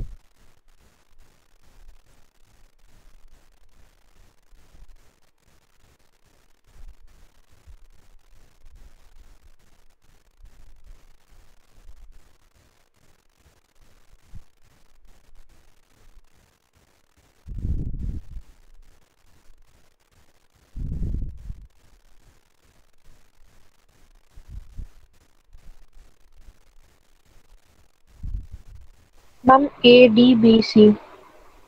ए का ज्यादा, फिर बी, ए डी, फिर बी सी, ये बोला? Ma'am, yes, ma'am. Yes, ma'am. किसने बोला ये? श्रुति? Ma'am, Shibha. श्रिभा, ओके। श्रिभा आज भी तेरा फिजिक्स नहीं था? Ma'am, नहीं, zoology था. चल ठीक है। और बताओ।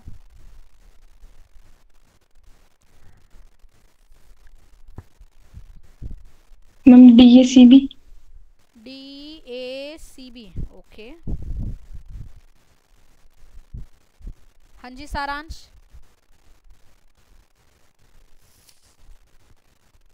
हम 1 मिनट। संकल्प?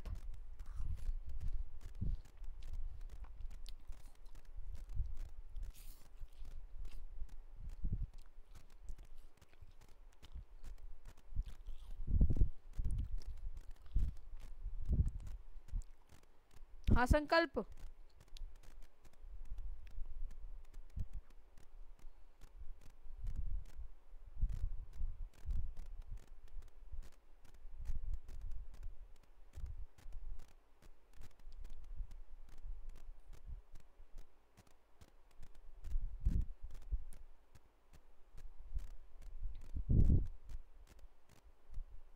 मैम ADBC में है। A D B C, okay. और हर्षल? एक मिनट मैम। हाँ।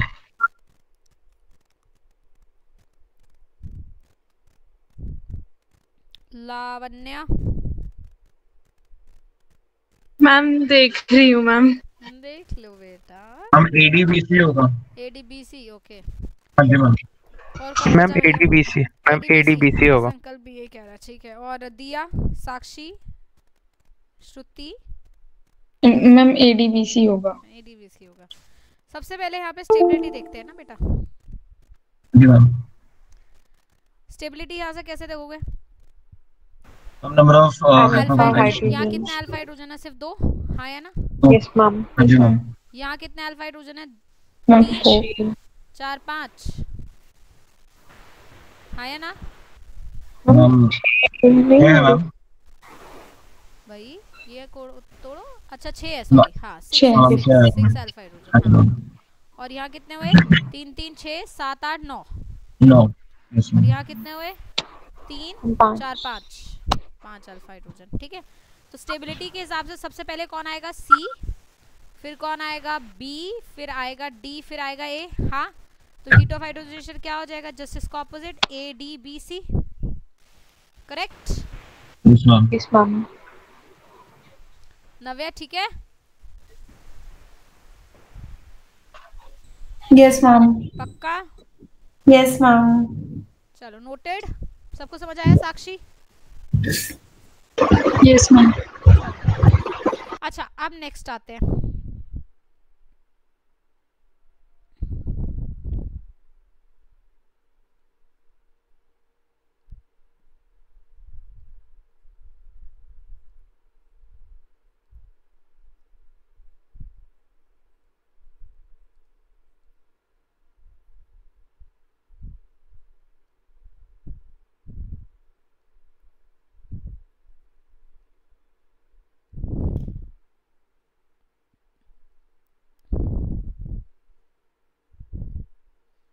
बताओ हीट ऑफ हाइड्रोजनेशन वैल्यू।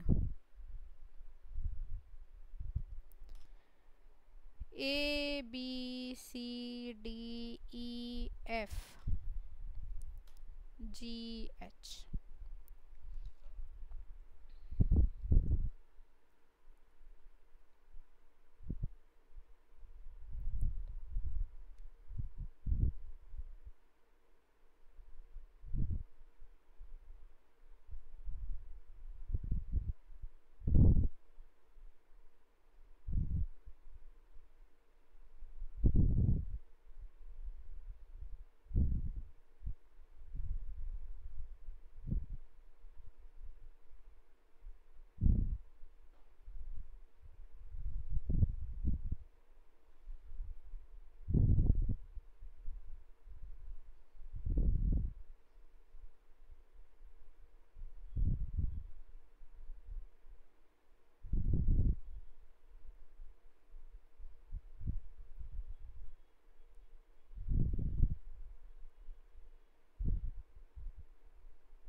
हाँ जी बताओ।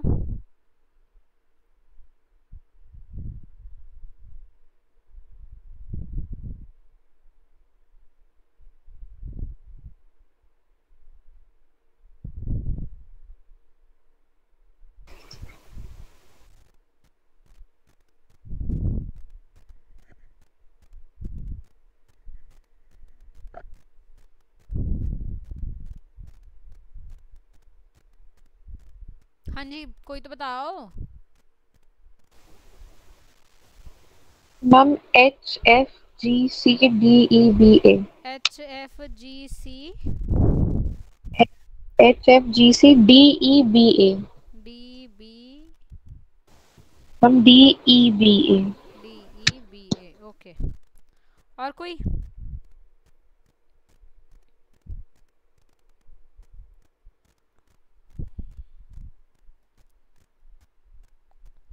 चलिए देखते हैं। कोई नहीं बताएगा फिर मैं ही बता दूं। सबसे पहले जब भी हीट ऑफ हाइड्रोजनेशन देखना है बेटा, सबसे पहले नंबर ऑफ डबल बॉन्ड्स देखिए। क्यों? क्योंकि as number of double bonds increases heat of hydrogenation increases. बोलो हाँ या ना। और जब डबल बॉन्ड सेम होंगे तो स्टेबिलिटी के बेसिस पे देखना। यहाँ सबसे ज्यादा हीट ऑफ हाइड्रोजनेशन होगी नो मैटर व्हाट, क्योंकि सबसे ज्यादा नंबर ऑफ डबल बॉन्ड्स यहाँ पर है। बोलो हाँ या ना? Yes ma'am. तो ए सबसे पहले आएगा, ठीक है। अब यहाँ पे भी 3 डबल बॉन्ड, यहाँ पे भी 3, यहाँ पे भी 3। अब इन तीनों में मैं स्टेबिलिटी के बेसिस पे देखूंगी। फिर यहाँ पे भी 2 डबल बॉन्ड है, फिर इन तीनों में स्टेबिलिटी के बेसिस पे देखूंगी और फिर इसमें देखूंगी। समझ आई? पहले नंबर ऑफ डबल बॉन्ड्स के बेसिस पे करो। बात क्लियर हुई? Yes ma'am. अब अगर BCD में से कंपेयर करना है तो आप देख रहे हो नंबर ऑफ डबल बॉन्ड सब में सेम है, बट यहाँ पे आप देख रहे हो क्या ये कॉन्जुगेटेड अल्कीन है, हाँ या ना? Yes ma'am. बट यहाँ पे सिर्फ 2 में ही कॉन्जुगेशन है, ये तो कॉन्जुगेशन में नहीं है। तो यहाँ पे 3 कॉन्जुगेशन देखा जाए, यहाँ पे कितने कॉन्जुगेशन? 2 कॉन्जुगेशन है। और यहाँ पे एक कॉन्जुगेशन है, बट साथ साथ यहाँ पे क्यूमुलेटेड एल्कीन भी है। क्यूमुलेटेड एल्कीन क्या होता है? लेस स्टेबल होता है। हाँ, लेस स्टेबल तो होता है, पर होता कौन है? होता वो है जिसमें एक ही कार्बन के बगल बगल डबल बॉन्ड हो जाता है, ठीक है।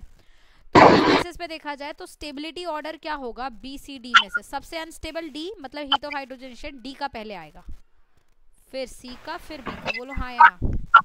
Yes ma'am. ये क्लियर हुआ सबको? Yes ma'am. श्योर? यस हर्षित, मैम। सारांश, यस मैम। संकल्प? मैम बी वाला डी सी बी में सबसे ज्यादा स्टेबल होगा। हाँ, B वाला सबसे स्टेबल होगा क्योंकि 3 कॉन्जुगेटेड अल्कीन है ना, हाँ या ना? और स्टेबल ज्यादा मतलब हीट ऑफ हाइड्रोजनेशन कम, कम लगेगी। Yes ma'am. है ना? अच्छा, अब यहाँ देखो, यहाँ सब में 2 डबल बॉन्ड है, लेकिन यहाँ पे आप फिर से देख रहे हो कॉन्जुगेशन है, यहाँ नो कॉन्जुगेशन, और यहाँ क्या है? क्यूमुलेटेड। ठीक है, तो कौन सा सबसे ज्यादा अनस्टेबल होगा? G वाला, मतलब हीट ऑफ हाइड्रोजनेशन G की ज्यादा होगी, फिर F की, फिर E की, और फिर H की। बोलो हाँ या ना? Yes ma'am. 1 मिनट देना प्लीज। Yes ma'am.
क्लियर हुआ यहाँ तक सबको? आवाज आ रही है? हाँ Yes, चलो ma'am. तो हीट ऑफ हाइड्रोजनेशन समझ आ गया है ना। तो सबसे पहले क्या देखना है, डबल बॉन्ड्स, फिर स्टेबिलिटी, ठीक है। अब उसी तरीके से अगर सपोज मैं एक आपको ये दे दूं बेंजीन, और मैं एक आपको ये दे दूं 3 डबल बॉन्ड, इनकी में से अगर ये ए है ये बी है, तो हीट ऑफ हाइड्रोजनेशन बेटा किसकी ज्यादा होगी और किसकी कम होगी? मैम बी की ज्यादा होगी। बी की ज्यादा होगी मैम। बी की ज्यादा होगी, इसे बिल्कुल सही। एक्चुअली क्या होता है, क्योंकि बेंजीन में आप लोग जानते हैं कि यहाँ पे साइक्लिक रेजोनेंस है कंप्लीट, और साइक्लिक रेजोनेंस की वजह से मॉलिक्यूल के अंदर क्या आती है, एरोमेटिसिटी। हालांकि हम एरोमेटिसिटी को डील करेंगे बाद में, बट ये चीज आप हमेशा याद रखिए, कभी भी अगर आप स्टेबिलिटी से कंपेयर कर रहे हैं, क्योंकि आपको पता है एरोमेटिक कंपाउंड ज्यादा स्टेबल होते हैं, तो आप स्टेबिलिटी से जब कंपेयर करें तो हमेशा नंबर ऑफ डबल बॉन्ड्स को क्या रखना चाहिए, सेम रखना चाहिए, नहीं तो मत कंपेयर करो। बात क्लियर? कोई डाउट? चलिए मैम बी हाँ हाँ बोलो। ग्रेटर देन ए तो हमारा उसका है ना, heat of hydrogenation. Stability A greater than B.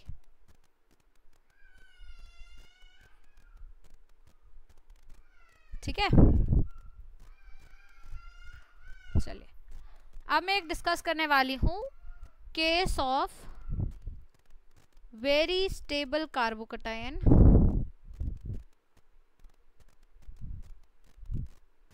which I suppose you know.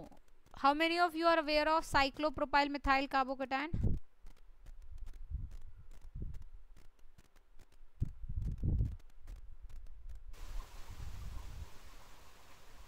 Yes, ma'am.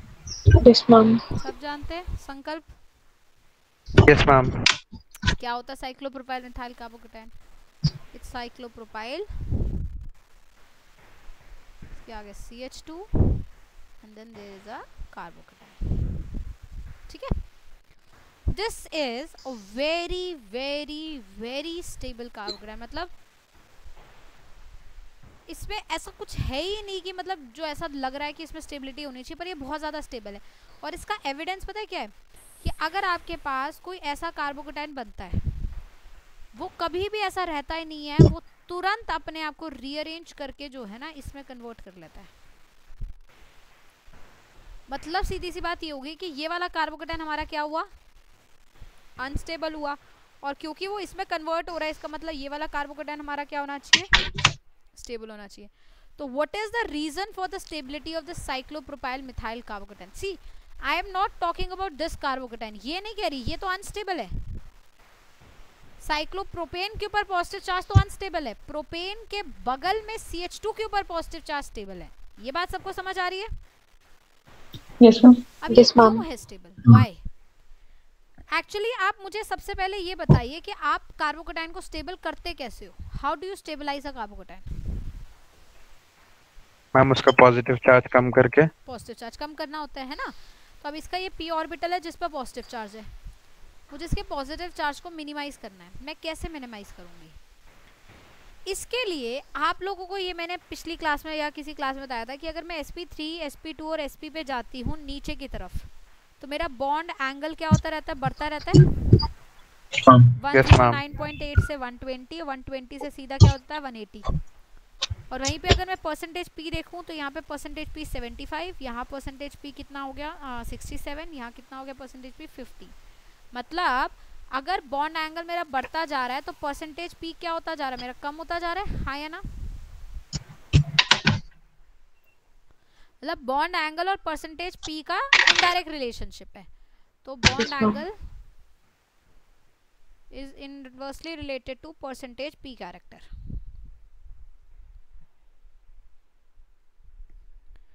तो एक बात बताओ, यहाँ कितना बॉन्ड एंगल है बेटा? मात्र 60 डिग्री, 60 मात्र। तो अगर बॉन्ड एंगल इतना ज्यादा डिक्रीज हो गया तो परसेंटेज p कैरेक्टर क्या होगा, बहुत ही ज्यादा इंक्रीज हो जाएगा। मतलब जब आपका 109 में 75% p कैरेक्टर है, तो सोचो अप्रोक्सीमेटली जब 60 बॉन्ड एंगल होता है तो percentage p character gets close to 90%। Almost 90% के आसपास पी कैरेक्टर पहुंच देता है। मतलब ये जो बॉन्ड्स है ना कार्बन कार्बन वाले, ये बने कैसे, ये तो हाइब्रिड ऑर्बिटल के ओवरलैप से बने, बट ये एक्चुअली में क्या है, ऐसे पी ऑर्बिटल जैसे उठने लगेंगे लाइक दिस। क्यों? क्योंकि इन बॉन्ड्स के अंदर क्या आ गया बेटा, परसेंटेज पी कैरेक्टर ज्यादा आ गया। अब उठने कैसे लगेंगे जरा थोड़ा सा समझने की जरूरत है। आपको पता है ना पी ऑर्बिटल ऐसे होता है, खड़ा हुआ सा ऐसे ऐसे इस तरीके से होगा और ऐसे ओवरलैप होगा, है ना। तो अगर मेरा ये बॉन्ड है यहाँ पे, ये वाला तो परसेंटेज पी है, अभी क्या हो रहा था, ऐसे ओवरलैप हो रहा था, यहाँ हाइब्रिड ऑर्बिटल और ये एक हाइब्रिड ऑर्बिटल आपस में ओवरलैप कर रहे थे। बट अब ये जो बॉन्ड है ना हाइब्रिड ऑर्बिटल का बॉन्ड, ये अब हाइब्रिड ऑर्बिटल नहीं रह रहा, इसके अंदर क्या कैरेक्टर आ रहा है, पी आ रहा है। मतलब ये ऑलमोस्ट कैसा बन रहा है, प्योर पी जैसा बन रहा है। तो अगर प्योर पी होगा तो वैसे थोड़ी होगा, प्योर पी होगा तो कैसे होगा, वर्टिकल लाइक दिस, हाँ या ना। तो इस वजह से आप मान लो कि जो बॉन्ड्स इसके पहले इस डायरेक्शन में ओरिएंटेड होने थे, एक्चुअली में इस डायरेक्शन में ओरिएंटेड नहीं है, वो थोड़े से क्या है, वर्टिकली हो चुके हैं। और वर्टिकल होने से ये जो P orbital, P character in bonds में ज्यादा आया है, वो ऑटोमेटिकली इस बॉन्ड के साथ ओवरलैप करने लगेंगे। क्यों? क्योंकि इन वाले जो पी ऑर्बिटल का ओवरलैप है, इनके अंदर इलेक्ट्रॉन है, इसके पास इलेक्ट्रॉन नहीं है, तो ये पी ऑर्बिटल का ओवरलैप इसके साथ इलेक्ट्रॉन क्या कर सकता है, ओवरलैप करके इलेक्ट्रॉन इसे दे सकता है। और इसी वजह से यहाँ पे हमें कोई ग्रुप नहीं लगाना पड़ा, हमें कोई बाहर से एक्सटर्नली कोई ग्रुप नहीं लगाना पड़ा इसको खुश करने के लिए। ये ऑटोमेटिकली स्ट्रक्चर की वजह से क्या हो गया, अपने पॉजिटिव चार्ज को नलीफाई कर पाया। इस वजह से साइक्लोप्रोपाइल मिथाइल कार्बोकेटाइन क्या हो जाता है, बहुत ज्यादा स्टेबल। कितने बच्चे मेरी बात समझ पाए हैं? मैम वो वर्टिकल होने लग गए, वहां तक समझ आ गया, उसके हाँ, बाद आप अब देखो ये मैम एक बार आप मैं वापस- रिलेशन की बात फिर से बता दो मैम, हाँ वो नेटवर्क डिस्कनेक्ट हो गया था मेरा। हाँ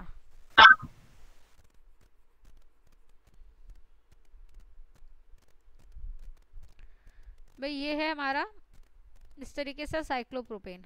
हमारा जो बॉन्ड होता है हाइब्रिड ऑर्बिटल्स होता है ऐसे ओवरलैप करते हैं ना like this.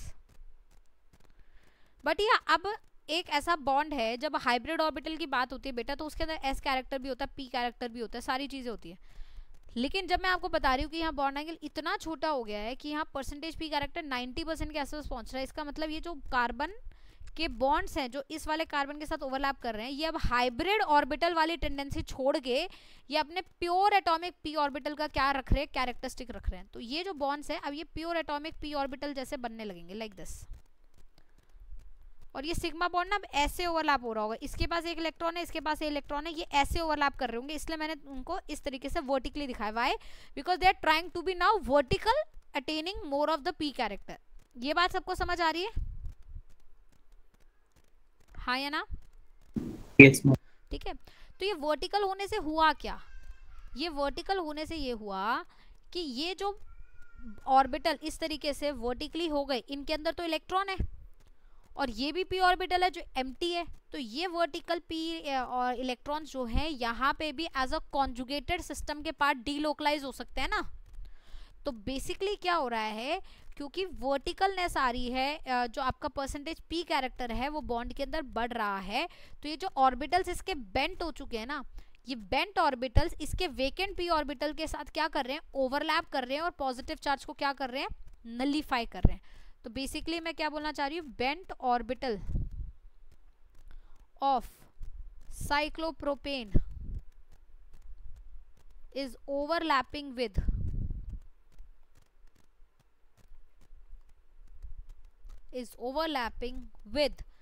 empty p orbital of carbocation.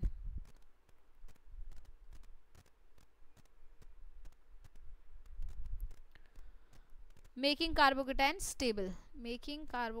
stable. बोलो हाँ या ना?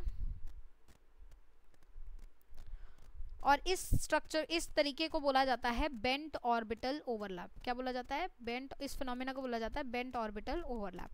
तो बेसिकली क्या होता है, वैसे जब आप किसी भी मॉलिक्यूल को, किसी भी कार्बोकेटाइन को स्टेबल करते हो तो आप उसके अंदर जबरदस्ती एक्सटर्नली क्या करते हो, कोई ना कोई प्लस आई वाले ग्रुप लगा देते हो, कोई ना कोई प्लस एम वाले ग्रुप्स लगा देते हो। बट यहाँ पे आपको एक्सटर्नली कुछ करने की जरूरत ही नहीं है, ये स्ट्रक्चर के ऐसे होने से पॉजिटिव चार्ज ऑटोमेटिकली नलीफाई होता जा रहा है और मॉलिक्यूल स्टेबल होता जा रहा है। बात समझ आई है?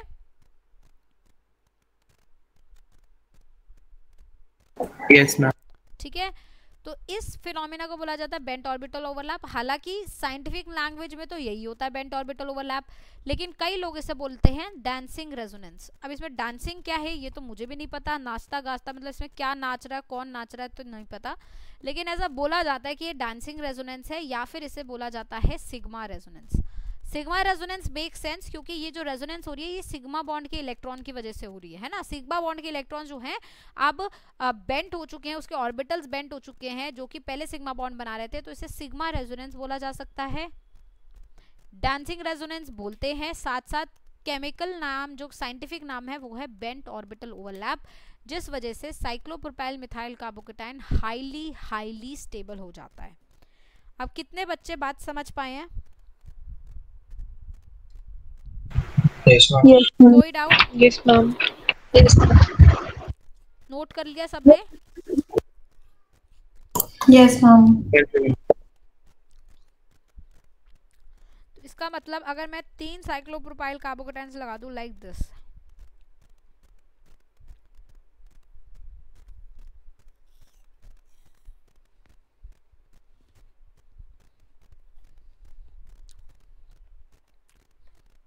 what has to be the stability order?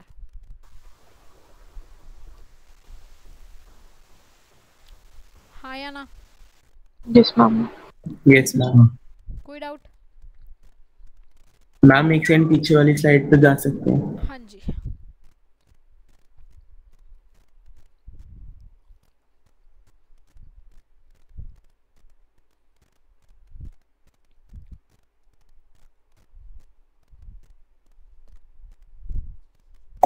Yes ma'am. कोई doubt? Done? Yes ma'am done. अब मेरा क्वेश्चन क्या है जरा ध्यान से सुनेंगे। नोट कर लिया ना सबने?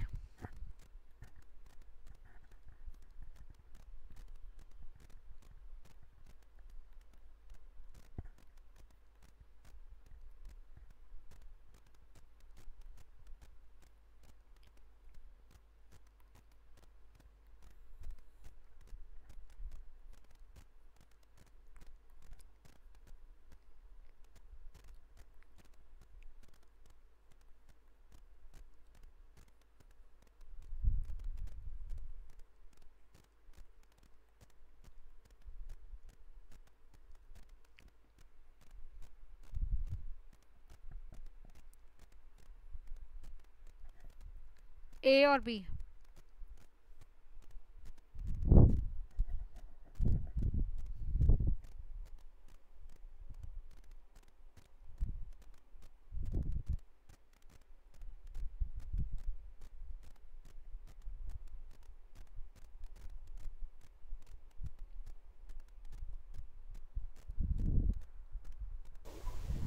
हम ए मोर देन बी। कौन बोला? श्रिभा?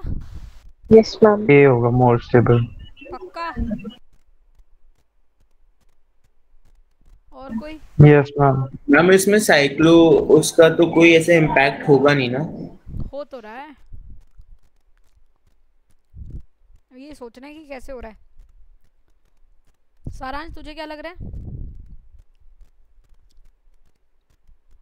मैम अभी तो बी लग रहा है, तो 1 मिनट देख रहा हूँ। दिया? नाउ भी सोच रही एक सेकंड। ओके। और संकल्प? मैम ए लग रहा है बट एक बार मैम बी reconfirm कर रहा लग रहा है मेरे को। हर्ष? मैम। मेरे ख्याल से ए, क्योंकि मैम जब कॉन्जुगेशन होगा और जब पॉजिटिव चार्ज साइक्लोप्रोपाइल के पास आएगा तो वो बी वाले केस में मैम ए वाले केस में ज्यादा अच्छी तरह आ पाएगा देन बी। क्यों बी में क्या हो जाएगा?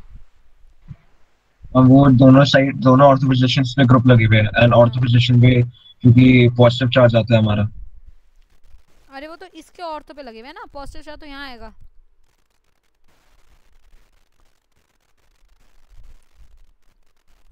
साक्षी?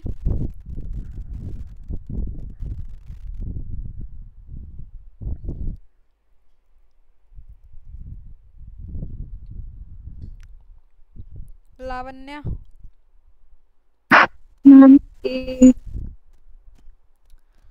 आंसर तो बेटा यही है, ए ग्रेटर देन बी। वाई, ध्यान से सुनेंगे, नेक्स्ट स्लाइड में बताती हूँ। यहाँ क्या हुआ है, सबसे पहली बात हमेशा एक चीज आप लोगों को ध्यान रखनी है, वो ये है कि जब भी आप रेजोनेंस कराते हैं पॉजिटिव या नेगेटिव चार्ज ऑर्थो और पैरा पोजीशन पर आता है। ये कितने बच्चे जानते हैं? भाई मैंने ऐसे रेजोनेंस कराया, ये नेगेटिव चार्ज मेरा किस पर आया? ऑर्थो पोजीशन पर आया। फिर ये ऐसे रेजोनेंस कराया, मेरा नेगेटिव चार्ज कहाँ आया? पैरा पोजीशन पर आया। फिर रेजोनेंस कराऊंगी, नेगेटिव चार्ज वापस से किस पर आ जाएगा? ऑर्थो पर आ जाएगा। कभी मेटा पर आता है नेगेटिव चार्ज या पॉजिटिव चार्ज रेजोनेंस की वजह से? नहीं मैम। Meta is always silent towards resonance. ये नोट करिए अपनी नोटबुक में, क्या बोला मैंने? Meta is always silent towards resonance.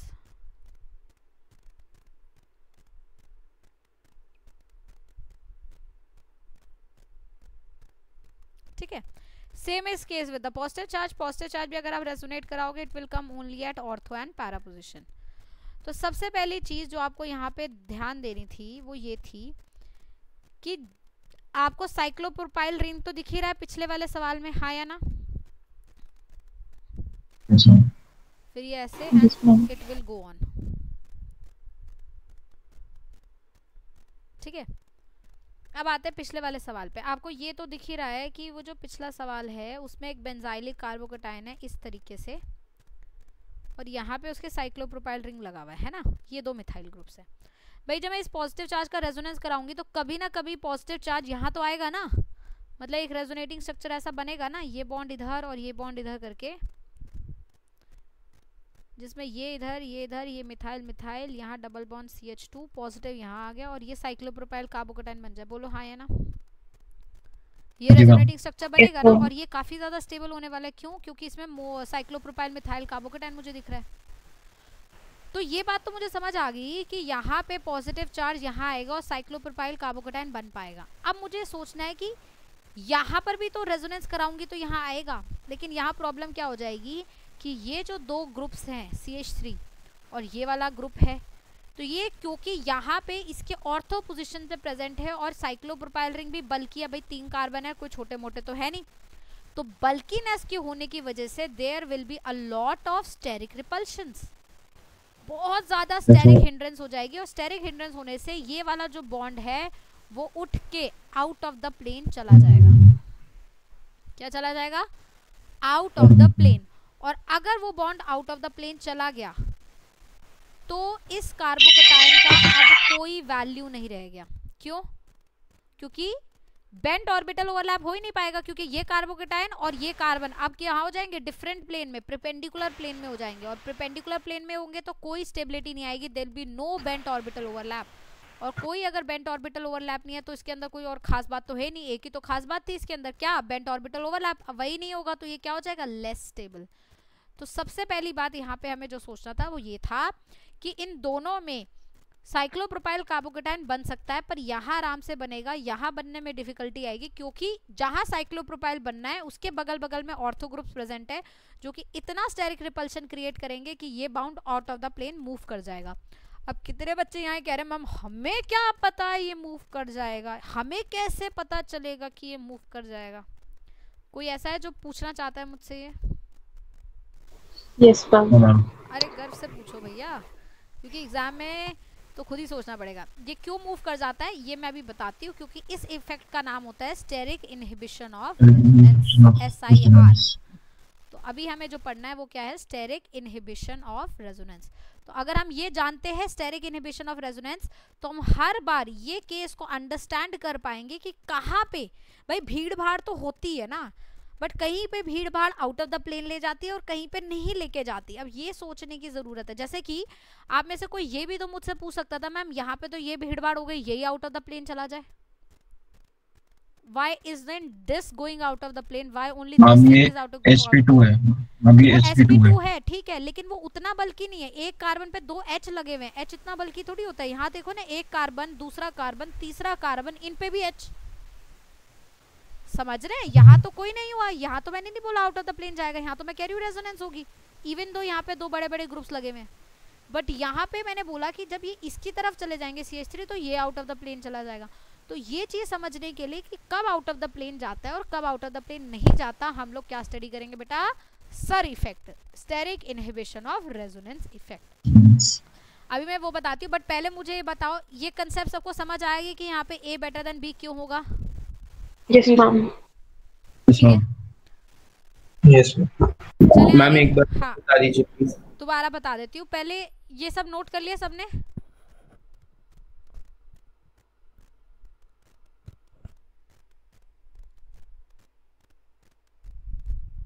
Noted?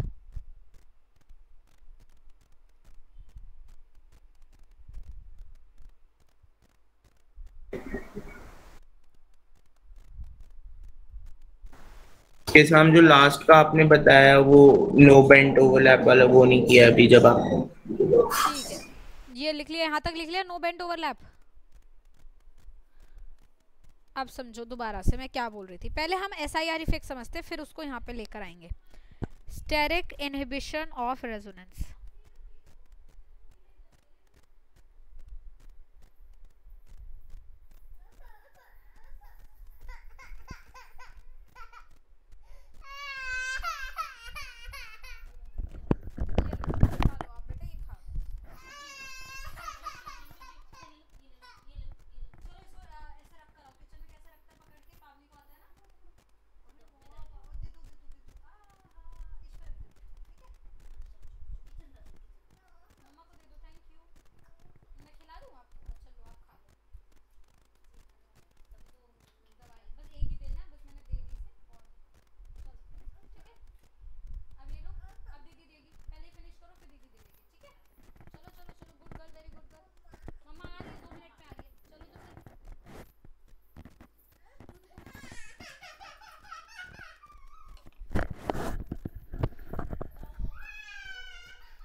सुनाई दे रही है मेरी आवाज सबको?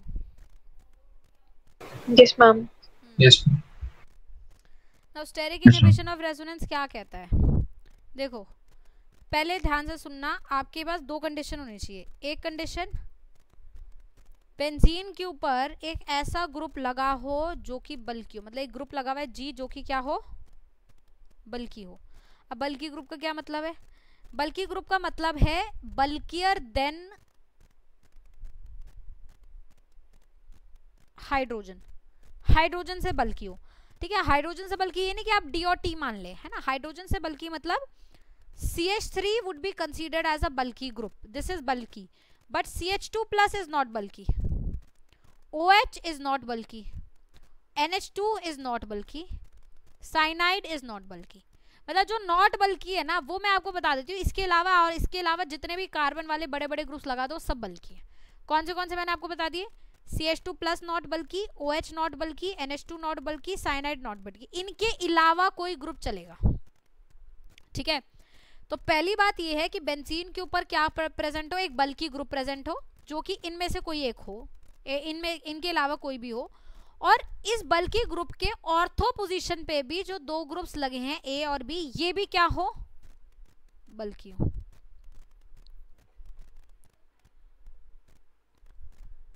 ठीक है, तब ऐसा होता है कि ये वाला जो G है ये बेंजीन से आउट ऑफ द प्लेन चला जाता है, मतलब बेंजीन के साथ परपेंडिकुलर प्लेन में आ जाता है। ठीक है, और इससे क्या होगा, तो सोचो अगर G आपका रेजोनेंस क्रिएट कर रहा था। लेट्स इमेजिन कि G हमारा लोन पे रखकर बैठा है और वो क्या कर सकता है, रेजोनेंस कर सकता है। बोलो हाँ या ना। तो अगर ये रेजोनेंट ऐसे करेगा तो रेजोनेंस कराने के लिए इसे इस कार्बन के साथ क्या होना पड़ेगा, प्लेन में आना पड़ेगा ना। क्यों? क्योंकि रेजोनेंस इन्वॉल्व व्हाट, प्लेनारिटी। तो अगर यहाँ पे ये बल्की ग्रुप है और ये खुद भी बल्की है, ठीक है, तो और मैंने बोला ये परपेंडिकुलर प्लेन में चला गया, तो इसका मतलब बेसिकली क्या हो गया, ये ग्रुप ऐसा बन गया। आप इसको ऐसे देखो, दो प्लेन्स मैंने यहाँ बनाए परपेंडिकुलर, तो ये ऐसा हो गया होगा कि बेंजीन यहाँ रह गया होगा, इसके ग्रुप्स ये, और G इस वाले प्लेन में चला गया होगा। तो अब G के लोन पेयर ये बॉन्ड और बेंजीन एक रेजोनेंस के स्थिति में नहीं आया ना। क्यों? क्योंकि G और ये बेंजीन का कार्बन क्या हो गया, परपेंडिकुलर प्लेन में हो गया। बोलो हाँ या ना। तो इस वजह से ये जो इसके लोन पेयर्स है ना, वो जो रेजोनेंस कर रहे थे पहले, अब नहीं कर पाएंगे। तो रेजोनेंस रुक गई, रेजोनेंस का इनहिबिशन हो गया, रेजोनेंस रुक गई। क्यों रुकी? क्योंकि बहुत ज्यादा भीड़ भाड़ हो गई और उस ग्रुप को अपना प्लेन छोड़ के दूसरे ग्रुप में दूसरे प्लेन में जाना पड़ा। सबको समझ आया स्टेरिक इनहिबिशन ऑफ रेजोनेंस क्या है? Yes ma'am. कब होगा? जब बेंजीन पे जो ग्रुप लगा है वो बल्कि हो, उसके ऑर्थो पोजीशन पे जो ग्रुप लगे वो भी बल्कि हो, दोनों ही होने जरूरी हैं। ठीक है? ठीक है। और इससे क्या होता है? होने से क्या होता है? पहले बात तो हुआ कब होगा, और फिर अगर हुआ तो क्या होगा। तो जब हुआ तो क्या होगा? इनहिबिशन रुक जाएगी, मतलब रेजोनेंस रुक जाएगी, रेजोनेंस इनहिबिट हो जाएगी। ठीक है? अब सुनो, वापस से ये समझाती हूं मैं भाई। अगर यहाँ पे दो बड़े बड़े ग्रुप्स है CH3, और बेंजीन पे जो ग्रुप लगा हुआ है वो भी क्या है? बड़ा ग्रुप है बल्कि। तो ये बेंजीन और ये ग्रुप का कार्बन, ये आउट ऑफ द प्लेन चला जाएगा। हाँ ध्रुव? Yes ma'am. ठीक है, अभी आउट ऑफ द प्लेन गया, तो जब तू रेजोनेंस करके यहाँ पॉजिटिव चार्ज लाएगा, साइक्लोप्रोपाइल सिस्टम बनाएगा, तो साइक्लोप्रोपाइल सिस्टम में फर्दर जो बेंट ऑर्बिटल ओवरलैप हो रहा था वो नहीं हो पाएगा ना। क्यों? क्योंकि अब ये साइक्लोप्रोपाइल और ये carbon out of the plane है, परपेंडिकुलर प्लेन में, एक प्लेन में नहीं है। Yes ma'am. समझ पाया? तो यहाँ साइक्लोप्रोपाइल बनाने का कोई फायदा नहीं होगा, क्योंकि उतना स्टेबिलिटी नहीं आ पाई जितनी स्टेबिलिटी यहाँ आ पाएगी। ठीक है? क्लियर होगी बात सबको? कोई डाउट? नोट कर लिया सबने? Yes ma'am. तो अब आपको ये पता चल गया कि ये ग्रुप्स नहीं होने चाहिए। ठीक है? अब इसके अलावा क्या क्या हो सकते हैं और कब रेजोनेंस हो सकती है, हम उसको समझाते हैं। नोटेड?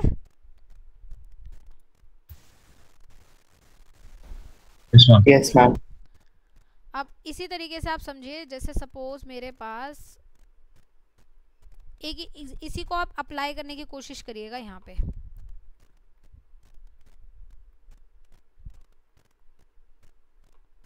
स्टेबिलिटी ऑफ कार्बोकटाइन ही बतानी है आपको।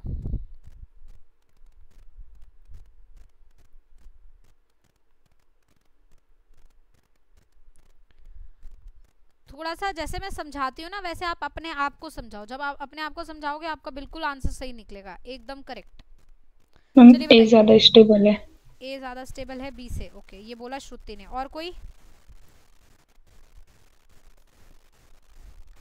मैम बी ज्यादा स्टेबल है। ये किसने बोला? श्रिभा ने? Yes ma'am. ठीक है, और कोई? मैम ए ज्यादा स्टेबल है। लावण्य? यस मैम ए ज्यादा स्टेबल होगा। संकल्प? Yes ma'am.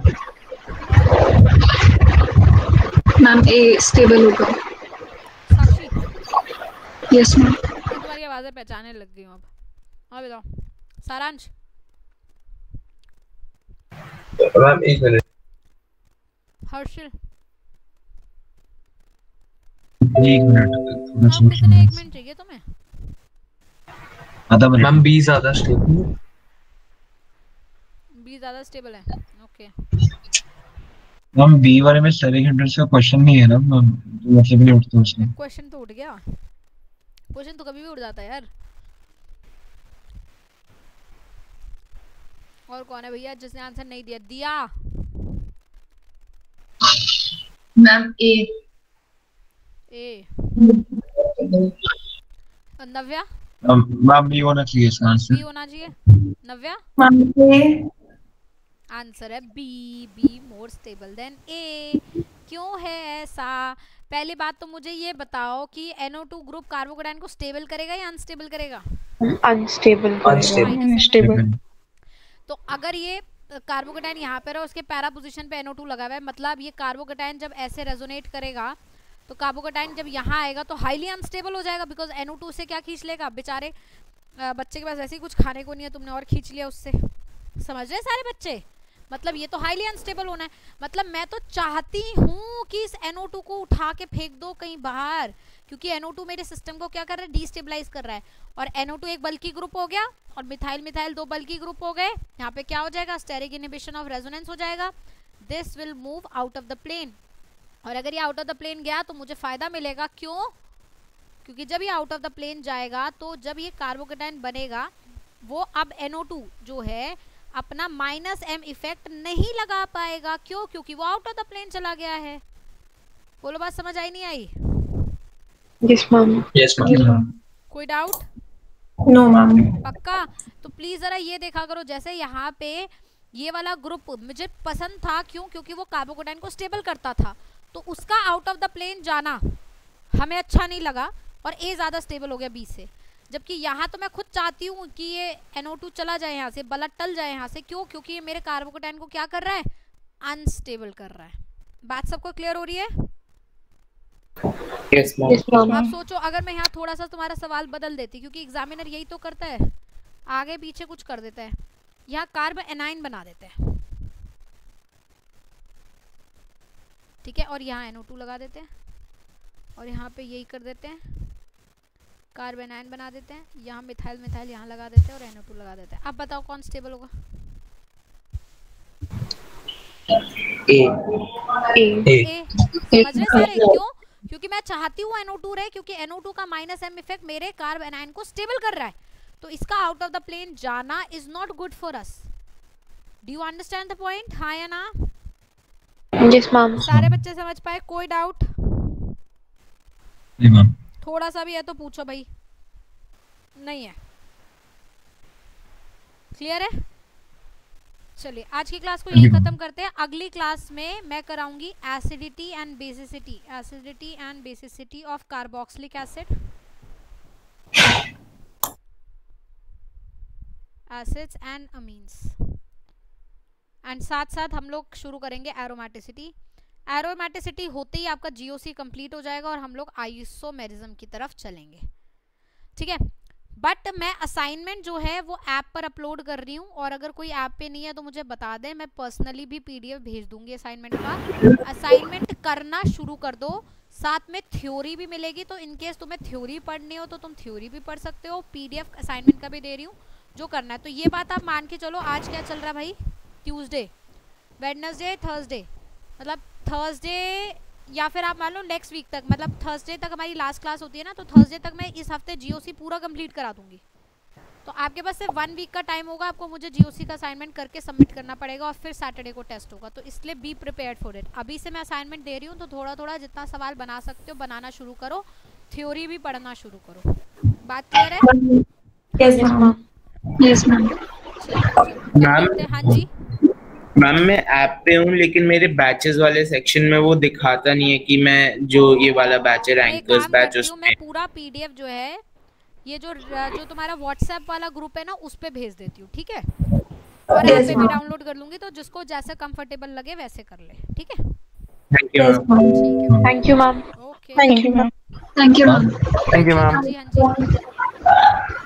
हाँ हर्षल, मैम मैं कह रहा था कि स्टार्टिंग में कुछ बच्चे पूछ रहे थे कि वो क्वेश्चंस भेजे थे। मैम वो क्वेश्चंस कौन से थे? मैंने भेजे थे मैम, मतलब आपने पूछा ना कि क्वेश्चंस किसने कर लिए आज की क्लास में। मैम कल आपने पूछा था कि कितने बच्चों ने क्वेश्चंस करे, तो वो मेरे पास है नहीं। वो मतलब मैंने जो क्वेश्चन दिया होगा वो क्लास में दिया होगा, आई सपोज, मुझे याद तो नहीं आ रहा, बट मेरे ख्याल से मैंने ये वाला क्वेश्चन दिया था। मैं लिख कर बताती हूँ, और तेरे को अगर वीडियो देखेगा तो तुझे उसमें क्वेश्चन मिल जाएगा। ये वाला मैंने ये इनकी स्टेबिलिटी ऑर्डर पूछा था, ये होमवर्क में दिया था क्वेश्चन मैंने इनको, और फिर अगली क्लास में मैंने पूछा था शायद ये किसने करे और किसने नहीं करे। तू वीडियो देखा? तू कहाँ पे, कौन सी वीडियो पे पहुंचा अभी? अभी मैं फर्स्ट पे हूँ, मैं उससे आगे जाना है मैम। हाँ फर्स्ट या फिर तेरे को सेकंड में मिल जाएगा। मैंने ये क्लास में भी करा रखा है और डिस्कस भी कर रखा है, वीडियो में मिल जाएगा तुझे। फिर भी अगर नहीं हो तो मुझसे पूछ लियो, ठीक है? Okay ma'am. ओके बेटा।